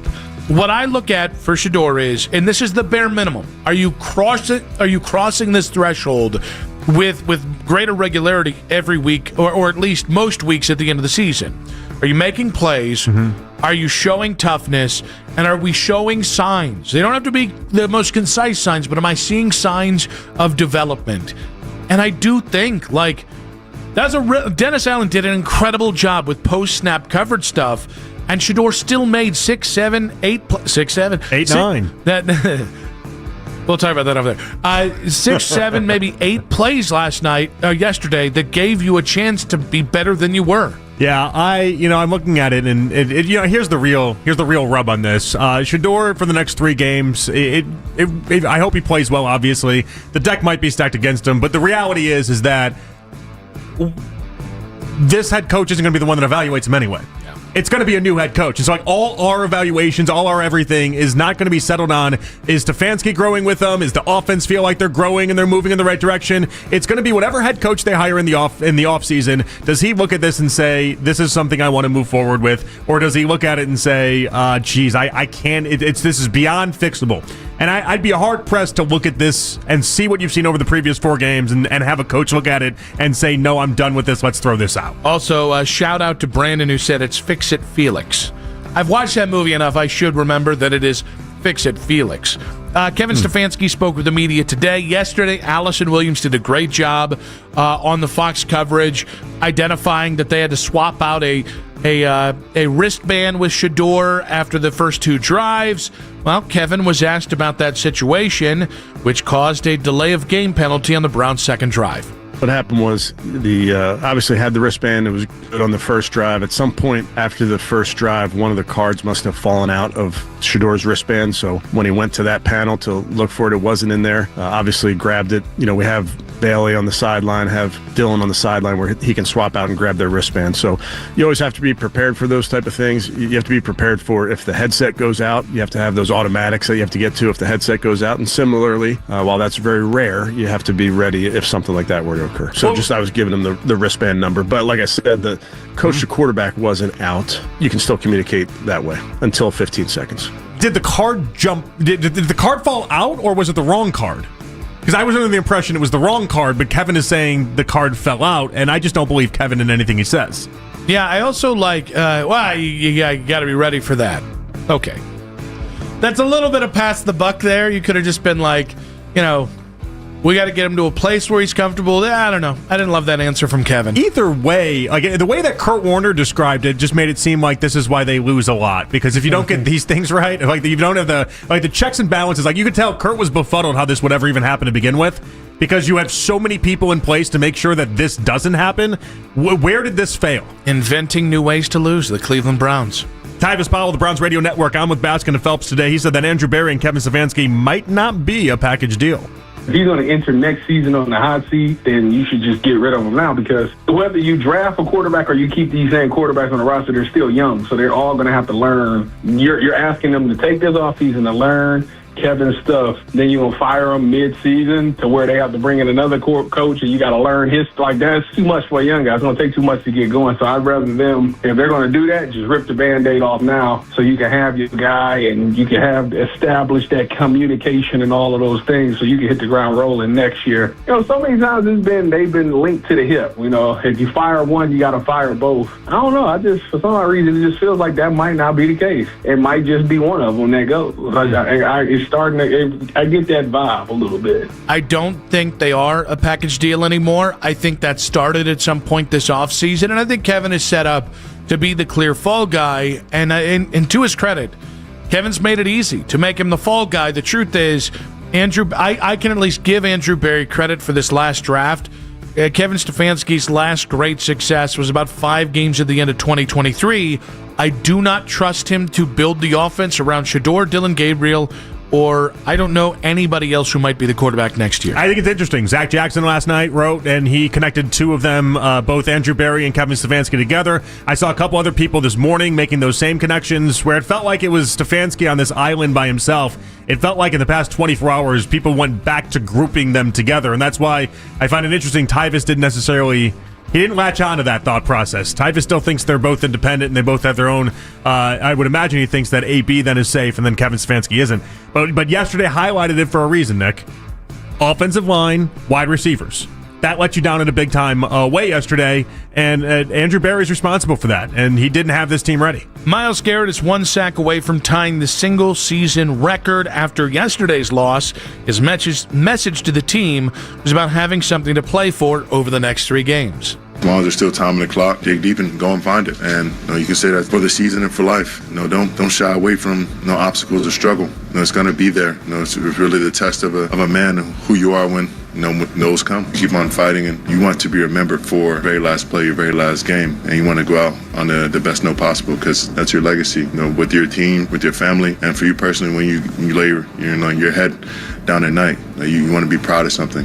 What is cool is that over the next 3 games, when he does break the record, Nick, it'll be against an all-time quarterback in many ways. It's either against Josh Allen, it's against Aaron Rodgers, or against Joe Burrow. There's no slappy in there. There's no, remember the time Myles Garrett sacked Tanner McKee to go ahead and be the all-time sack leader? That doesn't exist, and that's a cool wrinkle for Myles. I desperately want it in the next 2 games. The earlier, the better. I really want this for Myles. I like I said earlier, it was really hard for me to get over how things went this offseason and how he represented things and how quickly he folded. I'm over that.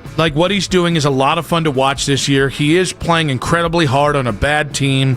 And I don't want him to just get the record. I want him to smash the record. I want him not to be touched for 40 years. This has almost become the next, his first Defensive Player of the Year award, whereas I wanted that for Myles in spite of everything else going on. I want this for Myles. I want this for his Hall of Fame bona fides and to continue to just pulverize what a stupid conversation TJ Watt versus Myles Garrett really was this whole time. You talked about Andrew Berry and Kevin Stefanski being tied at the hip. Was Andrew Berry more of a loser yesterday than we realized? That's in 5 minutes on 92.3 The Fan. Hey!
for the best, call him Makita. Makita, built to be the best, available at the Home Depot. How pros get more done. Could changes be coming for this Browns regime? Don't miss a minute, as breaking news could happen at any moment, and you'll hear it here first. Delay of game, offense. This is the radio home of the Cleveland Browns, 92.3 The Fan.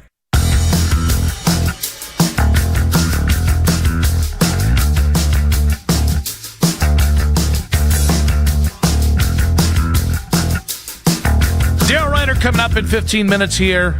See how much he gloats in about 15 minutes. Also going to get his take on the latest situation with the Cleveland Browns. I thought it was interesting, though, that you mentioned Zach Jackson talked about Stefanski and Barry together. There were several other kind of calls that, while I think there's an acknowledgement maybe Kevin Stefanski might be on the way out, maybe Andrew Barry's not as safe as we thought. I just think yesterday highlighted how poor this offensive line is, how poor the wide receivers are, and then you got to point the blame. Like, who's responsible for having the offensive line not only set up this way, but also set up in a spot where next year there's like $45 million in dead cap money on these offensive linemen, while also having only basically none of them signed except for DeJuan Jones. Mm-hmm. Like, how do you set this up this way? It looks bad now, but it's not even like a 1 or 2 lineman fix away. And so I think that's the big problem. And it's interesting. Like, what do you need on offense? You need a number 1 wide receiver at the very least, and you need at least 4 offensive linemen.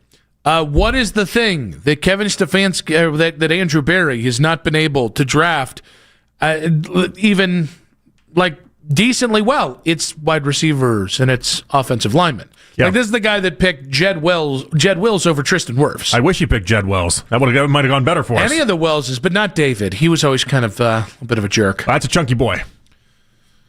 That's a big guy, David Wells. He is. Also, one of the more famous drunks of our time. Also, one of the more famously sensitive human beings, and not that that has anything to do with this conversation. He once wore Babe Ruth's hat during a game. Yep. Bought the hat at an auction, and then wore it during a game. That is the work of a pure narcissist. Oh, just totally. while we're at. Well, I mean, you're making yourself Babe Ruth in the moment, is what you're doing. Yes, that's 100%. And devaluing a priceless. I can't imagine it got more valuable after. Not like we his got a lot dome. of game used Babe Ruth hat around, lying around. I'm sure it probably maintained its value. I don't know that it went down, but the point is that you're right. AB doesn't know how to do any of this stuff, and so like, how are we going to fix this? I would suggest throwing money at it, but again, the problem is, you don't have any money to really spend at this point because you're going to be spending so much money to these offensive linemen that aren't even going to be on the team next year. So, like, what's the easy fix? You can't even do like what Chicago just did this last offseason, where they went out and they bought Tooney and they got guard, center, guard, and they spent all this money to fix the offensive line. Like, that's not going to be on your bingo sheet this year. Yeah, one of the ways you could have opened up money is you could have re-signed Wyatt Teller and kick some of his dead money down the road. I don't think you're going to be able to do that now after the way this organization has treated Wyatt. Yeah. By the way, banner stuff. Just because we haven't talked, the way you treated one of the most decorated offensive linemen you've had in the last 10 years, excellent stuff. Just thanks, guys. Yeah. Way to make us proud about the way you run that organization on top of losing every damn game. But I still think Andrew Barry's going to be back and Kevin Stefanski won't. And I still think that even if Andrew isn't the GM, maybe he gets some elevated role and then they bump up either Glenn Cook or Cat. I know, Hickman. but it does feel very, and they miss this a lot. They're often tone deaf, but it does feel very tone deaf in back-to-back 3-win seasons to be like, here's your promotion, Andrew Barry. Elliot Cook, Glenn Cook. I combined Elliot Wolf and Glenn Cook for a second to make Elliot Cook. Glenn Cook, here's your promotion for back-to-back. Cook. I just want to say it so badly. Here's your promotion for back-to-back 3-win seasons. Like it does feel like it misses, does it not? It feels like it misses to me. No, it does. And now listen, I'm not. What's that announcement seem like? I'm not going to cry if Barry gets fired. I'm not if Barry and Stefanski get fired either. I can just understand that Jimmy Haslam probably doesn't want to get rid of both of his guys. Well, but so that's the other argument, right? It's like, well, you don't want to fire both of them and all this other stuff. And it's like, well, if you don't want him being the GM of the job, what makes you think he's going to be better in this elevated position that you want to give him anyway? Like, unless you're telling him in being now the president of football operations or whatever elevated title, that it basically just means he sits at the right hand of you and nods like a bobblehead. But then what are you wasting your money on? What are you wasting your time on? I think he misses Paul DePodesta. That's what DePodesta did, and it's before he performed that task at a high level. I think Jimmy likes to have somebody there that can act as pseudo ownership, that massages everything below so that you can get a alignment, if that's what you want to call it. I think that might be something that Andrew Berry and his Ivy League roots can do. I'm over all of it. There was a time where I wanted to listen. I've already fired AB the way that we've both fired Stefanski 12 times. I fired AB like 12 times already, so it would be weird for me to be like, that's the final straw. But like watching that game yesterday and seeing how bad the offensive linemen are and the wide receivers are, and this is no surprise to anybody that's watched this year, but it seems like there's not even hope for the future attached to this. You ignored very valuable pieces and parts of this team, and it's neglect that I want nothing to do with anyone that's imprinted on this team moving forward for next year. Clean house. 216-474-0092 was Andrew Berry, a big loser in yesterday's loss. Chris in Chicago, what's up, buddy? Gentlemen, Andrew Berry, yeah, I mean, it's just the second round and third round. I mean, granted, he hasn't had, 3 years of first-round picks, right? But, no, Mike Hall doesn't look very good. Zach Zinner. I would argue that even DeJuan Jones, before he had that horrible injury, remember, they were sitting him out for heat stroke when it was 70 degrees out. So, I don't know. I'm just... it's bad. And then the other thing is, I think he also, and it's hindsight, I get it, he picked the wrong Ohio State running back this year, too. I'm not a big Judkins That's another thing yesterday, Chris, is everyone's going around being like, all right, so Henderson's much better than Judkins is. Much better. Not even close. I know, but it's that conversation also feels a little unfair, too, because it's like Judkins... What? Judkins is getting hit so much in the back. He's got no chance right now. Also, Trevion isn't even the sole back. No, that's Stevenson. Yeah, that's true. But listen, those guys, but he played good yesterday. And Judkins, Watson, I mean, a lot of these guys are not even good character guys either, and they're not great at football. I don't know. Just my opinion, but thanks, guys. All right, thanks, Chris. We appreciate you, buddy. He just gave up at the end there. That's all that happened. He gave kind up of like at the Browns. That was the Browns of phone calls. He came out of the gate strong, so it's not even like the Browns. I think that probably is why I'm not as hands-on with Shedeur today. Again, for other than everything else we've said, there's something about that kid still playing that hard and taking those hits and getting right up that I think the Browns need more of. Well, he hasn't quit in what seems like a whole group of people that have just laid down and have quit. He hasn't quit yet. Steven in Lyndhurst, what you got for us? Browns haven't broke him. Man, let me tell you something. I've been watching this since Brian Sutton, Paul McDonald, Don Strauss. I didn't see them Steven, all. real quick. You talking from a hallway? Are you in a bathroom right now, rocking a deuce while trying to call your boys here? Rocking. You guys funny. Wait, does that mean you was right? That means you might have been right. So we're asking you because you sound like you are calling from a hollow space, like a bathroom or like the Upside Down in Stranger Things. Can you hear me? Not really. We can hear you. I mean, we can hear you, but we can't really I mean, like, this isn't good. Your connection's not good. Okay, well, take another call and keep me on, and then I'll call you back in another one. All right, buddy. Okay, thank you, Steve. He was totally rocking a deuce. There's no way. No, that's a bathroom sound. It sounded like a bathroom, but we also kind of put him through. He was in shower and mid-coitus. I think he mid-coitus. Yeah. He already has proven the ability to multitask. Who calls a sports radio show mid-coitus? Winners.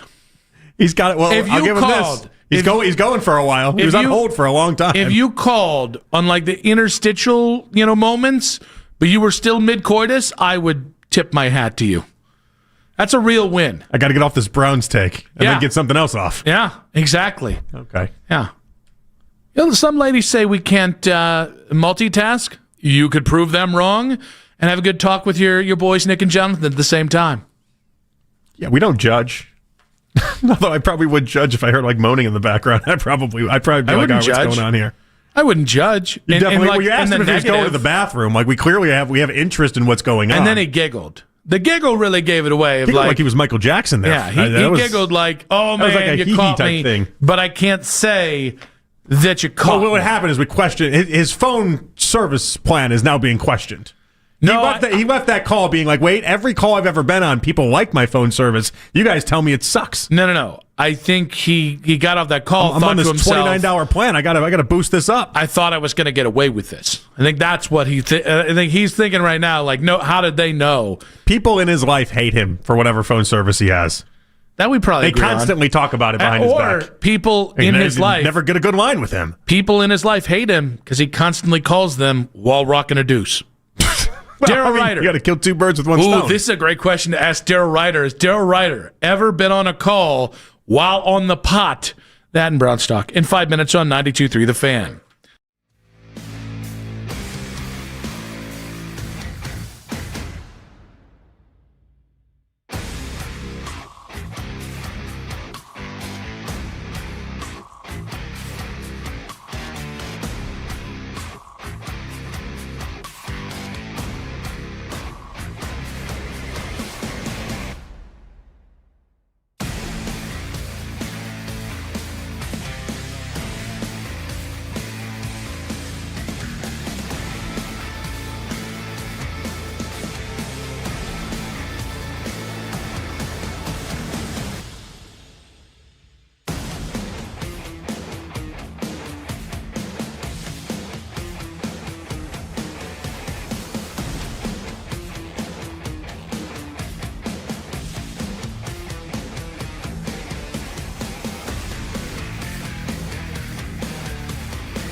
here for Monday Night Football on The Fan at 7 o'clock.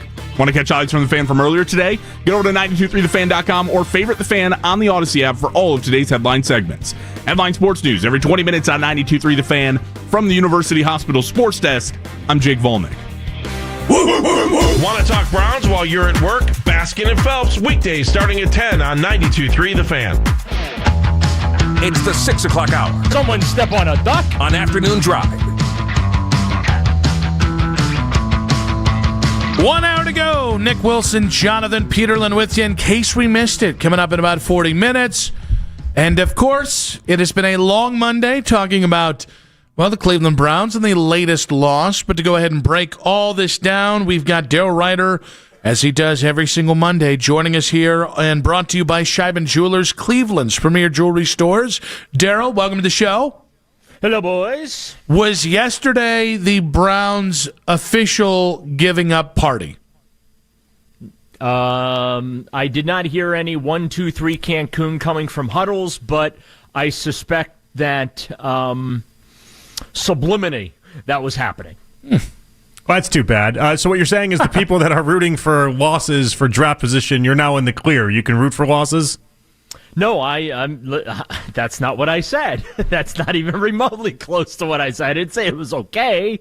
Nick wanted to know if that was the give-up game. And, no. I was just phrasing it more as like a general thought that you could lead into than your opinion on it. I'm sorry. Yeah. No, I am never in the camp these days of rooting for draft position because draft position rarely actually helps this franchise turn anything around. Okay, but counterpoint, if they're actually not playing for anything or trying hard, at this point, it's not like it's doing much good even if you do win these games. Well, if they're not trying hard, they're not going to win the game, so. Well, I guess we'll end up in the same spot we need to be anyway. I guess you don't have to feel bad about rooting for the loss then, if we know that they're not going to play hard enough to even attempt to win. Well, that was one of the worst games that I have watched in a long time. Non-competitive from the outset, unfortunately. Shedeur Sanders, not a lot to work with around him, unfortunately, which magnified the mistakes that he did make in that game. I'm not going to sit here and act like that Shedeur played well because he did not. But, it's let's put it this way. January 5th can't get here fast enough. Let me ask you then, you said on Friday you were giving Shedeur the Peterlin pass, given the preemptive Peterlin pass. The preemptive Peterlin pass. That's a 3P, Daryl. Are you sticking to your guns with a triple P play from Friday? Yes, I am. Again, recognizing his offensive line was basically the practice squad, it felt like. Also recognizing that he didn't get help in some instances. Obviously, the Jerry Jeudy, what should have been a touchdown that got turned into an interception, wouldn't have made a difference in the final score, but did add another interception to the tally there. He made a couple of throws down the field, which I thought were great. Obviously, 2 completions there to Isaiah Bond, very difficult to do in those type of weather conditions. Here's the thing. I see something in this kid. He is, I think, a gamer. You saw that as well in this game, even though, again, I don't think he played particularly well. But, there's something there. And I think it's worthy of the Browns continuing to explore it. Yeah, that's kind of, I think, where we both fall in line with this, is that it feels like if the deck is stacked against you in this type of way, then you just have to see shreds of okay, I want to see what happens if he actually has a decent hand to play with. Right, absolutely. And, I think that Titans game, gives you that feeling, Jonathan, that, that's when he's at his best. If this is what he looks like, and I'm referring to yesterday's game, at his worst, if that's what that looks like. And even within that, there are plays that you can feel good about. And it didn't feel like it was a complete disaster for Shedeur. The final score certainly was for the Browns. But there were things that still happened in that game that I walk away feeling okay with. And atop that is he really seems to, and we've talked about this in recent weeks, he seems to have really broken that habit he had in college of retreating from the line of scrimmage and putting himself in position where he's in jeopardy of giving up massive chunks of yardage on sacks. Got sacked a couple of times yesterday, but we're not talking like he lost 15, 20, 25 yards on those sacks. So he's still stepping up in the pocket. He's still trying to make plays when he's under pressure, and I feel like that those are all very positive things. Daryl, what do you think is best for Shedeur, not just having a chance to start or go into this offseason as presumptive starter, but actually have a chance to succeed next year? Kevin Stefanski and Andrew Berry are both back. Only Kevin is back with a new GM. Only AB is back with a new head coach, or new GM, new head coach. I'm going to go with the last option. I think that they just need to clean house. Kevin Stefanski should not be the only one to have to fall on the sword here and be held accountable for what has been just absolute disaster these last two seasons. Andrew Berry is in charge of the roster, and Andrew Berry is the one who brought in a guy like Jerry Jeudy, who Denver could not get out of their organization fast enough. Andrew Berry did not invest in the offensive line properly in his 6 years here. And that goes all the way back to taking Jed Wills over Tristan Wirfs. Andrew Berry is the one that has left really the cupboard bare in that wide receiver room.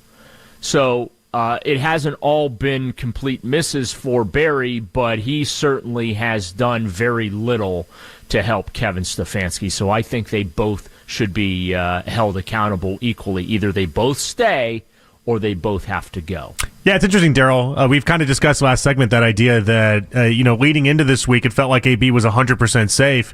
And this week kind of highlighted basically all the problems and all the shortcomings that Andrew Berry had in developing this roster, including what you talked about there, the offensive line and the wide receivers. Yeah, I mean, there is no case for Kevin Stefanski right now. I mentioned this on the morning show. I cannot defend the indefensible. But also, too, Andrew Berry, in my view, is just as culpable. And I have to set aside my respect and appreciation and, the positive feelings I have about both of them and just tell it like it is. And neither one of them have gotten the job done. This was an organization when they came in here, and I realized they did make the playoffs twice, winning 11 games in each of those respective seasons that they did. You got one playoff win out of a team that had been built ready to win on a consistent basis. And now here you are 6 seasons into this thing almost, and you're almost back to square one.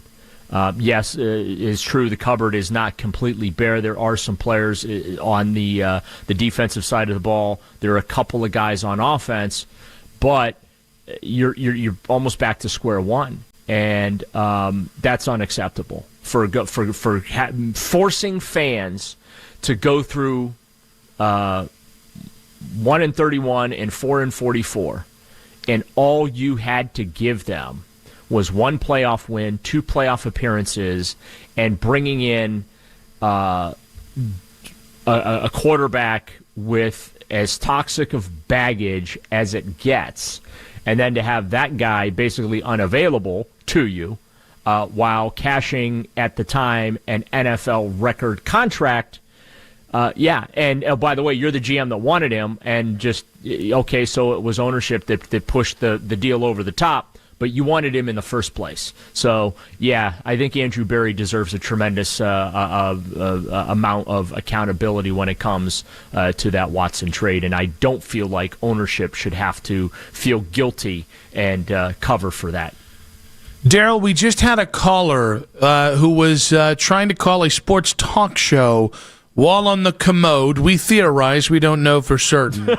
Did you hear a flush? No, it was an echoey thing, and then when we asked him, are you in the bathroom, There was a very nervous Michael Jackson-esque laugh that he did. Yeah, guilty as charged. It was a guilty laugh, Yeah. So, have you ever been on the phone and the turlet at the same time?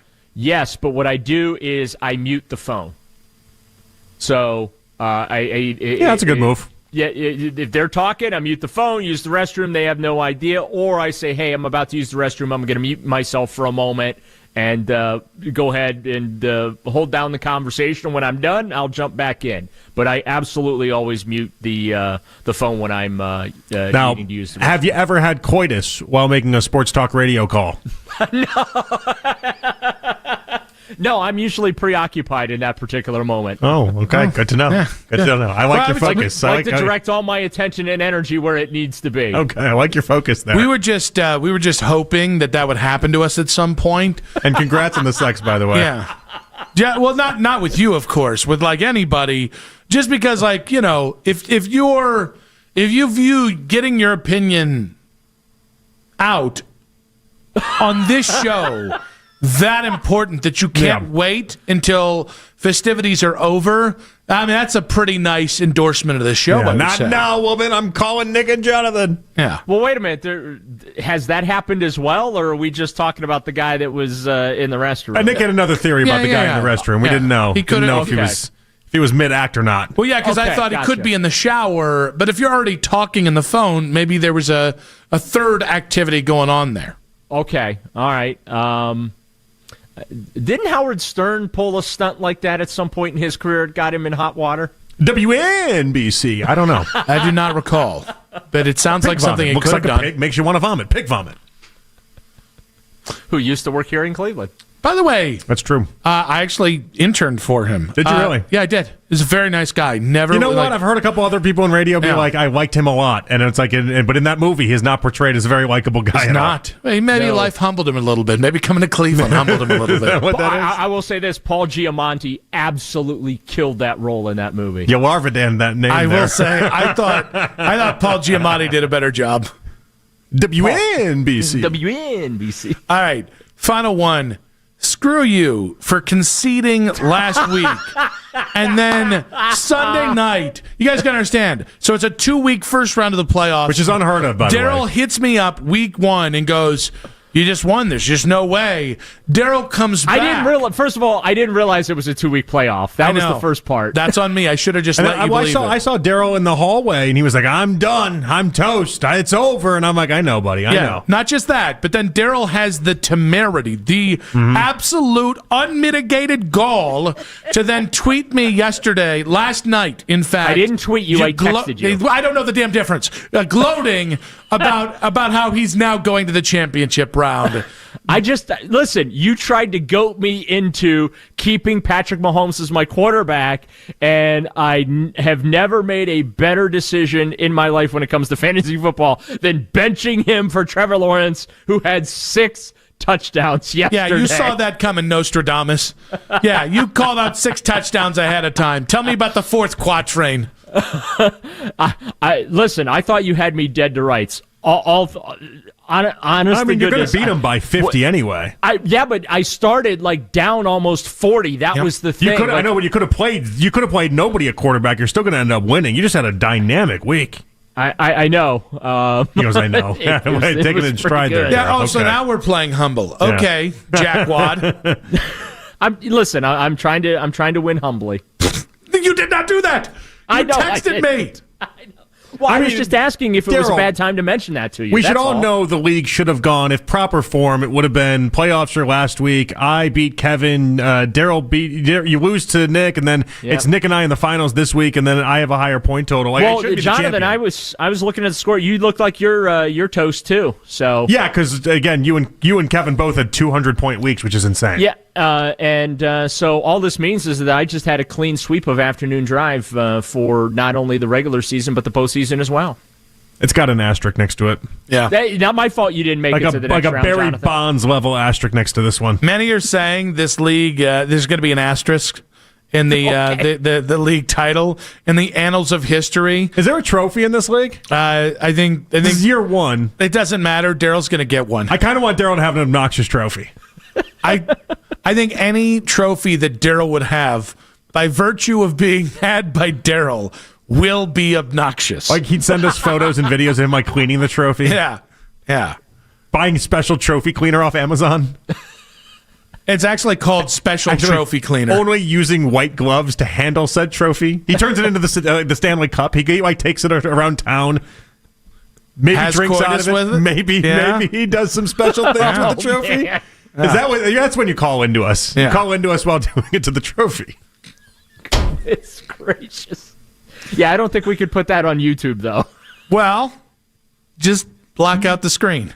Theater of the mind and whatnot. I do have a cover for my camera, so it's not the only thing you're going to cover up there, fella. Daryl, be good, buddy. You bet, guys, and better luck next year, Nick. I'm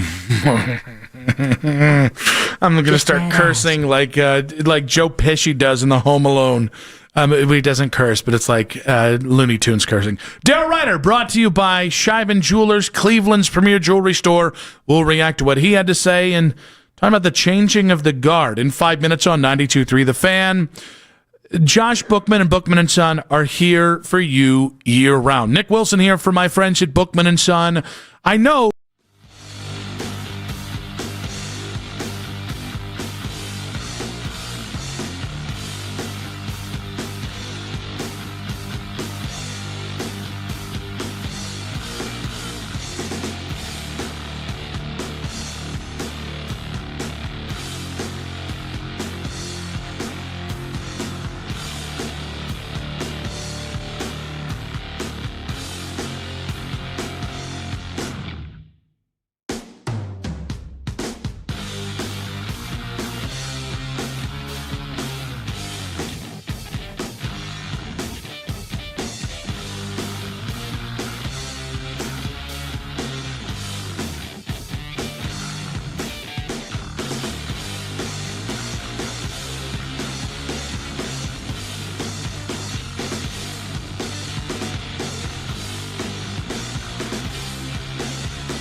ZipRecruiter.com/free right now to try it for free. That's ZipRecruiter.com/free. Need your match on ZipRecruiter. Try it free.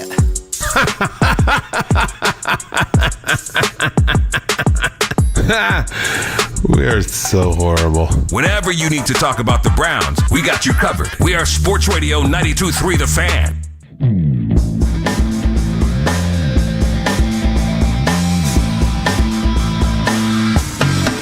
Get the latest from Browns practice throughout the week right now on our YouTube channel. Daryl Ryder recapping each and every practicing game while featuring the best highlights of coaches and players during media availability as well as on the field action. Subscribe to the 92.3 The Fan channel on YouTube now to get all the latest from Daryl Ryder and the Browns all throughout the football season.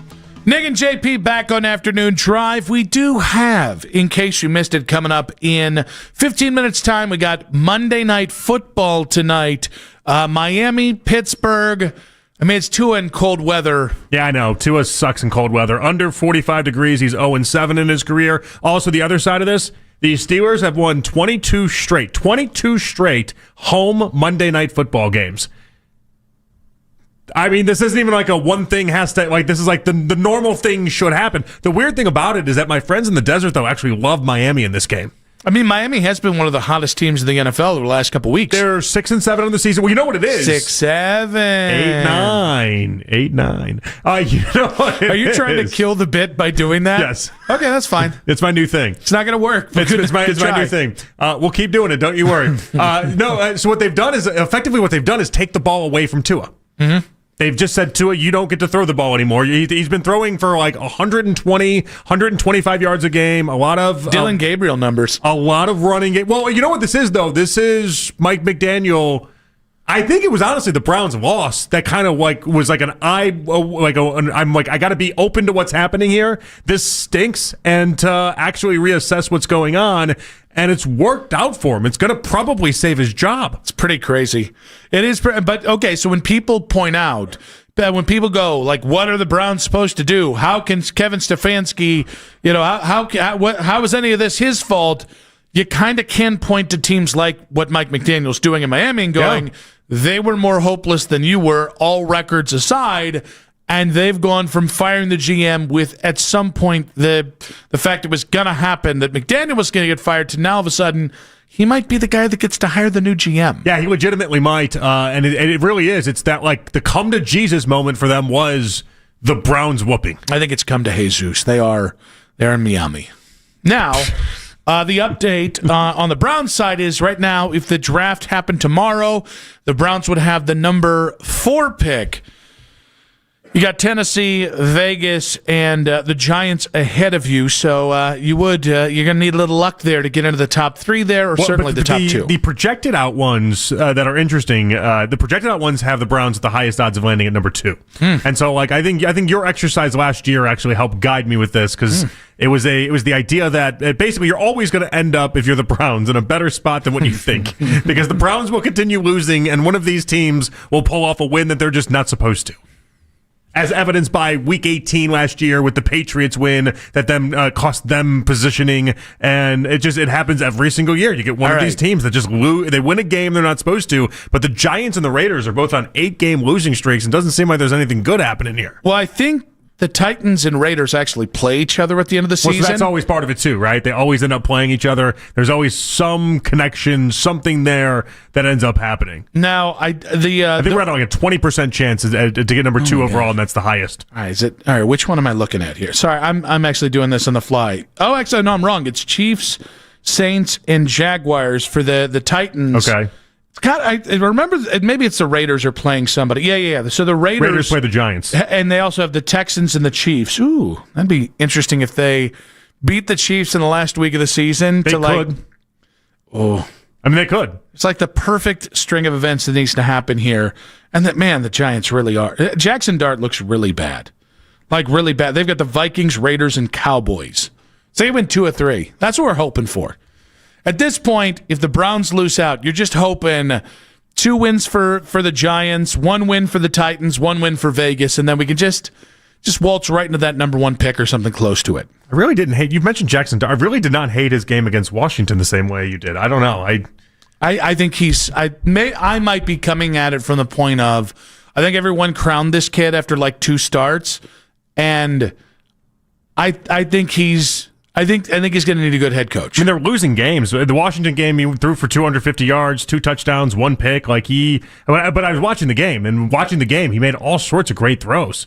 I think what people accuse Shedeur of being, which is a lot of highlights and you got to watch out for the lowlights. I think that's kind of what I feel about Jackson Dart. That might be fair. We'll wait and see. I mean, he's 22. He's 22 in year 1. I'm dying to find out what happens with him. And even like Tyler Shuck, though. Tyler Shuck has played some pretty good football. No one's paying attention because he plays for the Saints, but he's playing some pretty good football too. So with the Mahomes injury, with Lamar, as of right now on the outside looking into the playoffs, with Joe Burrow eliminated from the playoffs, I do have to ask: Are you enjoying what feels like, even though Stafford's the 1 seed, Josh Allen's still in this thing? Are you enjoying the change of the guard at quarterback, at least for this year? I mean, the door's wide open. Josh Allen is still there, though. It just feels like this one's there for Josh to take. But am I enjoying it? No. I want to see the best quarterbacks. I want to see them be in play. Like, it kind of stinks that Joe Burrow looks as lost as he does right now and then feels like he's as emotionally spent as he is. It kind of stinks that, Lamar looked better yesterday, obviously, but Lamar and the Ravens offense for 5 weeks looked awful. Looked atrocious. I don't love this development. I don't. I like the superhero style of sports. I love the idea that there are quarterbacks that are just better than everyone else. And right now it feels like Josh Allen is there, but nobody else is really there with him. Oh, see, but I think that's what this postseason can be about. If Drake May wins a Super Bowl this year, he catapults into the top 5. Same thing with Justin Herbert. Now, there are guys like Aaron Rodgers winning a Super Bowl does nothing for the top conversation. Trevor Lawrence, we're all still going to look and go, he pretty much still sucks, though, right? But I think whether it's Allen, C.J. Stroud, Justin Herbert, Bo Nix. C.J. Stroud has bounced back in a nice way over the previous few weeks. Jordan Love's enough. There are enough quarterbacks here that if any one of the young guys do it, I think it just brings them up to the top 5. I don't know. Even if Bo Nix started to do something really impressive, like go to the conference title game or something, I don't know that we're going to be sitting there looking at it with the same way even Jaden Daniels did. I just don't think you love Bo Nix. I don't. No, That's I don't. fair. I haven't for a long time, but I don't even know that. I think he's fine, by the way. Fine, yeah, I think that too. I think that he's getting a lot of credit for having one of the best offensive lines in the sport and one of the better defenses in the sport too. And it's all right. It's okay, but I don't know that he's solely the reason why. I don't know that they're not winning because of Bo Nix. I don't think this does anything for the casual fan, but as somebody who's like, all right, it's going to be either Allen, Lamar, or Joe Burrow against Mahomes in the AFC, and we know Jalen Hurts is going to be here. We know, because even Brock Purdy, he's going to be deep in the playoffs. The idea that this kind of represents of just even the idea that we could be having this little micro shift for quarterbacks atop the NFL, I think it's interesting. Well, somebody's going to be playing for what is probably the defining moment of their career. And usually in the conference title game in the AFC, Mahomes has never missed the conference titles. Every year he's been in the NFL, he's always made it to the conference title game, which is insane to think about, but it's true. And so, with the idea that if it's either a defining year for Allen, it's a defining year for either one of the younger quarterbacks, like a Drake May or someone like that. I think it's a cool undercard to it all. But I'm probably going to miss the big dogs. I'm going to miss the superstars. So, depending on how this plays out, I still want Buffalo to be like the 6th seed or the 5 seed. Simply because if Allen goes about it the hard way, meaning you have to go 4-0, and meaning you're going to have to go through, the first round would be against Pittsburgh, in Pittsburgh. And then, the next round, you're probably looking at, what would that be? Either New England or Houston. And then on the other side, you'd still have to go to Denver. There's something about myth making or myth building for quarterbacks. I think Josh Allen being the latest seed he's been in a minute, only to then tear off 4 straight wins, I think would be really cool. I mean, I'm worried about the Bills' defense. They're just not very good. I don't think there's a lot of complete teams in general, though, in the NFL. No, there really isn't. And that's even the stat with Josh Allen going around right now. He's 4-1 when the defense allows 30-plus points. The rest of the league is 4-67. Just an insane number attached to it. He's doing things you shouldn't be able to do. I think if he wins league MVP, if he does that while also making this to the final, I mean this is it. It's all there for him. It's all there right there for the taking for him. Do you buy that we're seeing a changing of the guard at quarterback in the NFL with Mahomes out for the season, the Chiefs out of the playoffs, the Bengals out of the playoffs with Joe Burrow, and it looking like, as of right now, the Ravens not being in the playoffs? That. And in case you missed it, coming up in 5 minutes on 92.3 The Fan.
savings. That's legacybox.com/value for last-minute shopping. legacybox.com/value. Isolated rain showers and breezy overnight tonight. Low of 37. Weather brought to you by Staples. Have an easy holiday at Staples. Save on top tech and gaming gifts, shipping supplies and services to get your packages there safely, even custom cards and wrapping paper. Staples. That was easy. In your weeknight with the best segments of the day. The Fan Rewind. Weeknights at 11. Final segment of the show. We do have Monday Night Football coming up here in about 20 minutes. Big thanks to all of our many guests today. Many guests. At 3:40, we had Hall of Famer Kurt Warner, NFL Network analyst. At 5, the great Nathan Zegura, Browns analyst. Great stuff on Shador's play yesterday, the state of the Browns, all that. A little bit of Cena versus Gunther. And then at 6, Daryl Ryder, who is a gloating SOB, despite surrendering last week. I got to tell you. I don't like the surrender to then come back in the picture. No, and listen, if you just accepted win like, hey, that was a good win, right? Fine. No. The poking the bear after you gave up and I had to tell you the playoffs, our playoff matchup wasn't over, and then you go ahead and poke the bear. That's a tainted championship, if you ask me. Well, and also this weird format. I don't know who came up with this format. I don't know. I kind of like the format, if I'm being honest. It didn't go my way, but I kind of do like the format. But because it went against me, screw the format. Yeah, you know what? You and I faced off in the championship round, which is what looking like it was going to be a week ago. Yeah, it's what it was supposed to be. Yeah. You and I would have loved it. We both got sucker punched. But because we got screwed by big weekends from Trevor Lawrence, and I don't know who jobbed you on the Kevin side of things. Basically, Puka Nacua had a massive day. What are we doing? Puka Nacua has we talk about fifth-round talents. It's like everyone's like, oh, these fifth-round talents never work out. I submit Puka Nacua. I do love saying his name, too. Puka Nacua. It is kind of wild, That's such a fun name. He's such a fun person, too. Legitimately, Sean McVay was just like, he does everything that Cooper Kupp does. We should take him. They take him, and then he's effectively replaced Cooper Kupp. How does that happen? By the way, Cooper Kupp, a third-round pick. So you got a third-round pick who turned into a megastar, and then you replaced him with a fifth-round pick who's a megastar. But we talk about why some coaches seem to always have success and others don't. It's like that right there. It's the idea that McVay can go to Les Snead and say, Puka Nacua is your answer. He's going to replace Cooper Kupp one day, and then it work out, and it's a third and a fifth-round pick that have turned into basically, for their stretches of football when they were at their peak, some of the best players in the game is unreal. Don't forget, Kai Nacua. We had huge hopes for him when he was undrafted free agent out of BYU. And then, pretty much every other player that was drafted or signed by Sashi Brown, he no-go. Let's get to In Case You Missed It. All right, Phillip Rivers had a chance. In fact, I had thought that the game was over, and then obviously in a minute span, they ended up losing. But the announcement today, Rivers is going to start for the Colts against the 49ers after exceeding the expectations in a loss to the Seahawks. They're 8-6. They're outside looking in the AFC playoff picture. What did you take away with the idea that Rivers didn't look awful? I take away that Phillip Rivers is a financial genius. All right, I don't know if you know this, because everybody's talking about, he retired. He's within the ending of the 5-year window for the Hall of Fame. Yeah. You know what else he did? What's that? He, with the way it goes, because he's unretiring, he gets to keep his benefits for insurance from the NFL for the next 5 years. There we go. So post-retiring, he will have 10 years of NFL benefits for 10 his 75 children. Yeah, that's it for 1 million kids. That actually it could be an expensive thing. But he did not throw the ball as well as expected yesterday. He looked like he had a bit of tired arm. Well, and so I saw Jeff Pearlman went on this whole rant about how the announcers are being disingenuous with the performance and suggesting that the footballs he was throwing were fine when in fact they kind of looked like ducks, but I don't know. I didn't notice anything that was that wild. I don't really get Jeff Pearlman. He's a very talented writer, don't get me wrong, but guys like him and Greg Doyle, they're just so self-assured. So I like Jeff Pearlman. I actually think he's fun on TikTok. I do for the most part, but have you ever read a Jeff Pearlman book? I'm sure you have. Yeah, Football for a Buck. I read the Brett Favre one before we found out that Brett Favre was really problematic, and I made it halfway through, and I still hadn't made it out of his time in college. Yeah. I hadn't even been to the pros. It was halfway through the book. I'd spent like 20 hours on the book, and I was like, we're still in Mississippi. We haven't. I don't care about Brett Favre's high school career this much. I just think it's the arrogance. But I want to read his Tupac book, though. I don't know. Maybe that's where some of the arrogance is coming from. I do want to read that one. one. Him talking about, like, he got accepted into both the Bloods and the Crips while doing this back. Like, he just... like it's like, no, you didn't. Yeah, and also... it's like, do the Bloods and the Crips know this? It's also funny. Like, he... there's a part of... Like, when he writes... When he's doing these interviews, obviously, in a way, he's building up the mythology of whoever he's written about. Or in the case of when he wrote about football for a buck, just completely tearing down Trump. And there's a part of me that's like, I don't know, it seems like you either completely buy into the subject of your book is a brilliant genius, whatever, or the anti of that, when in reality, most people are somewhere in between. I just think it's got to be, that's a hard life, the idea, and I'm sure he would disagree with it, but the idea that like he sold 8,000 copies of the of his Tupac book in like the first month, and it's like that's a New York Times bestseller. That's all that. I just, for 3 years worth of research, for basically consuming only Tupac material for 3 years of your life and making that your everything for 8,000 copies, and that's great for a book. That's an outstanding number for a book. Books just don't sell as high as I want them to, is the point of this. Micah Parsons suffered a non-contact ACL injury, out for the season. Christian Watson also suffered an injury. I think he might end up playing the rest of the season, but he did have to stay in the hospital overnight. So how does the Micah Parsons injury impact Green Bay's chances of winning a title this year? Well, I think if you ask most Packers fans, they'd say that was the nail in the coffin from them having a deep postseason run this year. I think Jordan Love's got to be really good. Like, Jordan Love's got to uncork like a Joe Burrow circa, is that 2021? No, 2022 run. I think that's what you need. Honestly, you just need like 400 yards a game. You're going to need some hero ball. Well, you're now like a vintage Mahomes. So now they've lost possession of the NFC North. They are the final playoff seed as of this moment. You're a game away from falling out of this completely. I mean, you could easily crash and burn off of this. But you're right. Jordan Love has to be great. It's not going to be a good enough defense, but Jordan Love has to be great. Can we get back to LaFleur getting fired and coming to Cleveland? No, because he's still probably going to do the thing that he always does, which is win a playoff game, and then that be their postseason. And then Packers fans complain and whine as if a 10-win season and a playoff win is awful. Meanwhile, it's all we talk about when we talk about Kevin Stefanski. Yeah, so you're saying that not winning a championship isn't the end-all, be-all, and that if you win 10 games a year, that's actually a pretty good accomplishment. No, that's not what I'm saying. Title Town deserves better. They want better. They're in it for titles. I appreciate that fact out of them. It's good. You should have expectations. You should play... You play to win the game. You should have high expectations. That's your term? It's not. It's just kind of saying the line. I don't do I'm not an impression guy. Not impression guy. Don't you have a McConaughey? You get a little McConaughey? I do not have a McConaughey. I think you have a McConaughey. I do not have a McConaughey. I don't have any. Surprising. I've got a half-ass walk-in. Just about everybody has a McConaughey is why you said that, but I don't have a McConaughey. What do you got then? I have nothing. I've told you this repeatedly.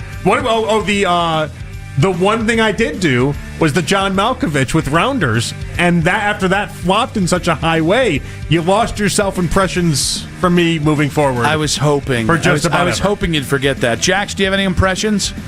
No, not off the top of my head. Yeah, you don't seem like an impression guy. What about a McConaughey one? Gym teacher, like from my high school, but that's it. All right, let's hear it. I want to hear it. No, it's a little inside baseball. I want to You hear can it. hear it off the air. Gym teacher from your high school. I want to hear it. You can hear it off the Tell air. them, have the gym teacher tell these kids to pick up those damn balls. Not going to do it. All right. Oh, wow. Big thanks to Jax Gregory on the board. Yes. But not for that last little bit there. Jake Murrin on the 2020s. Jake Volnick on the... Strike that, reverse it. Jake Volnick on the 2020s. Jake Murrin on the 92.3 The Fan YouTube channel. And, of course, producing. If you guys missed 1 second of today's show, make sure to go back. Afternoon Drive, the full 5-hour show on 92.3 The Fan's YouTube channel. Make sure to like that video and then subscribe to the 92.3 The Fan YouTube channel. JP, good stuff, buddy. Had fun. We'll do it tomorrow. All right, guys. See you tomorrow, too. Keep it spicy, baby. Let's go.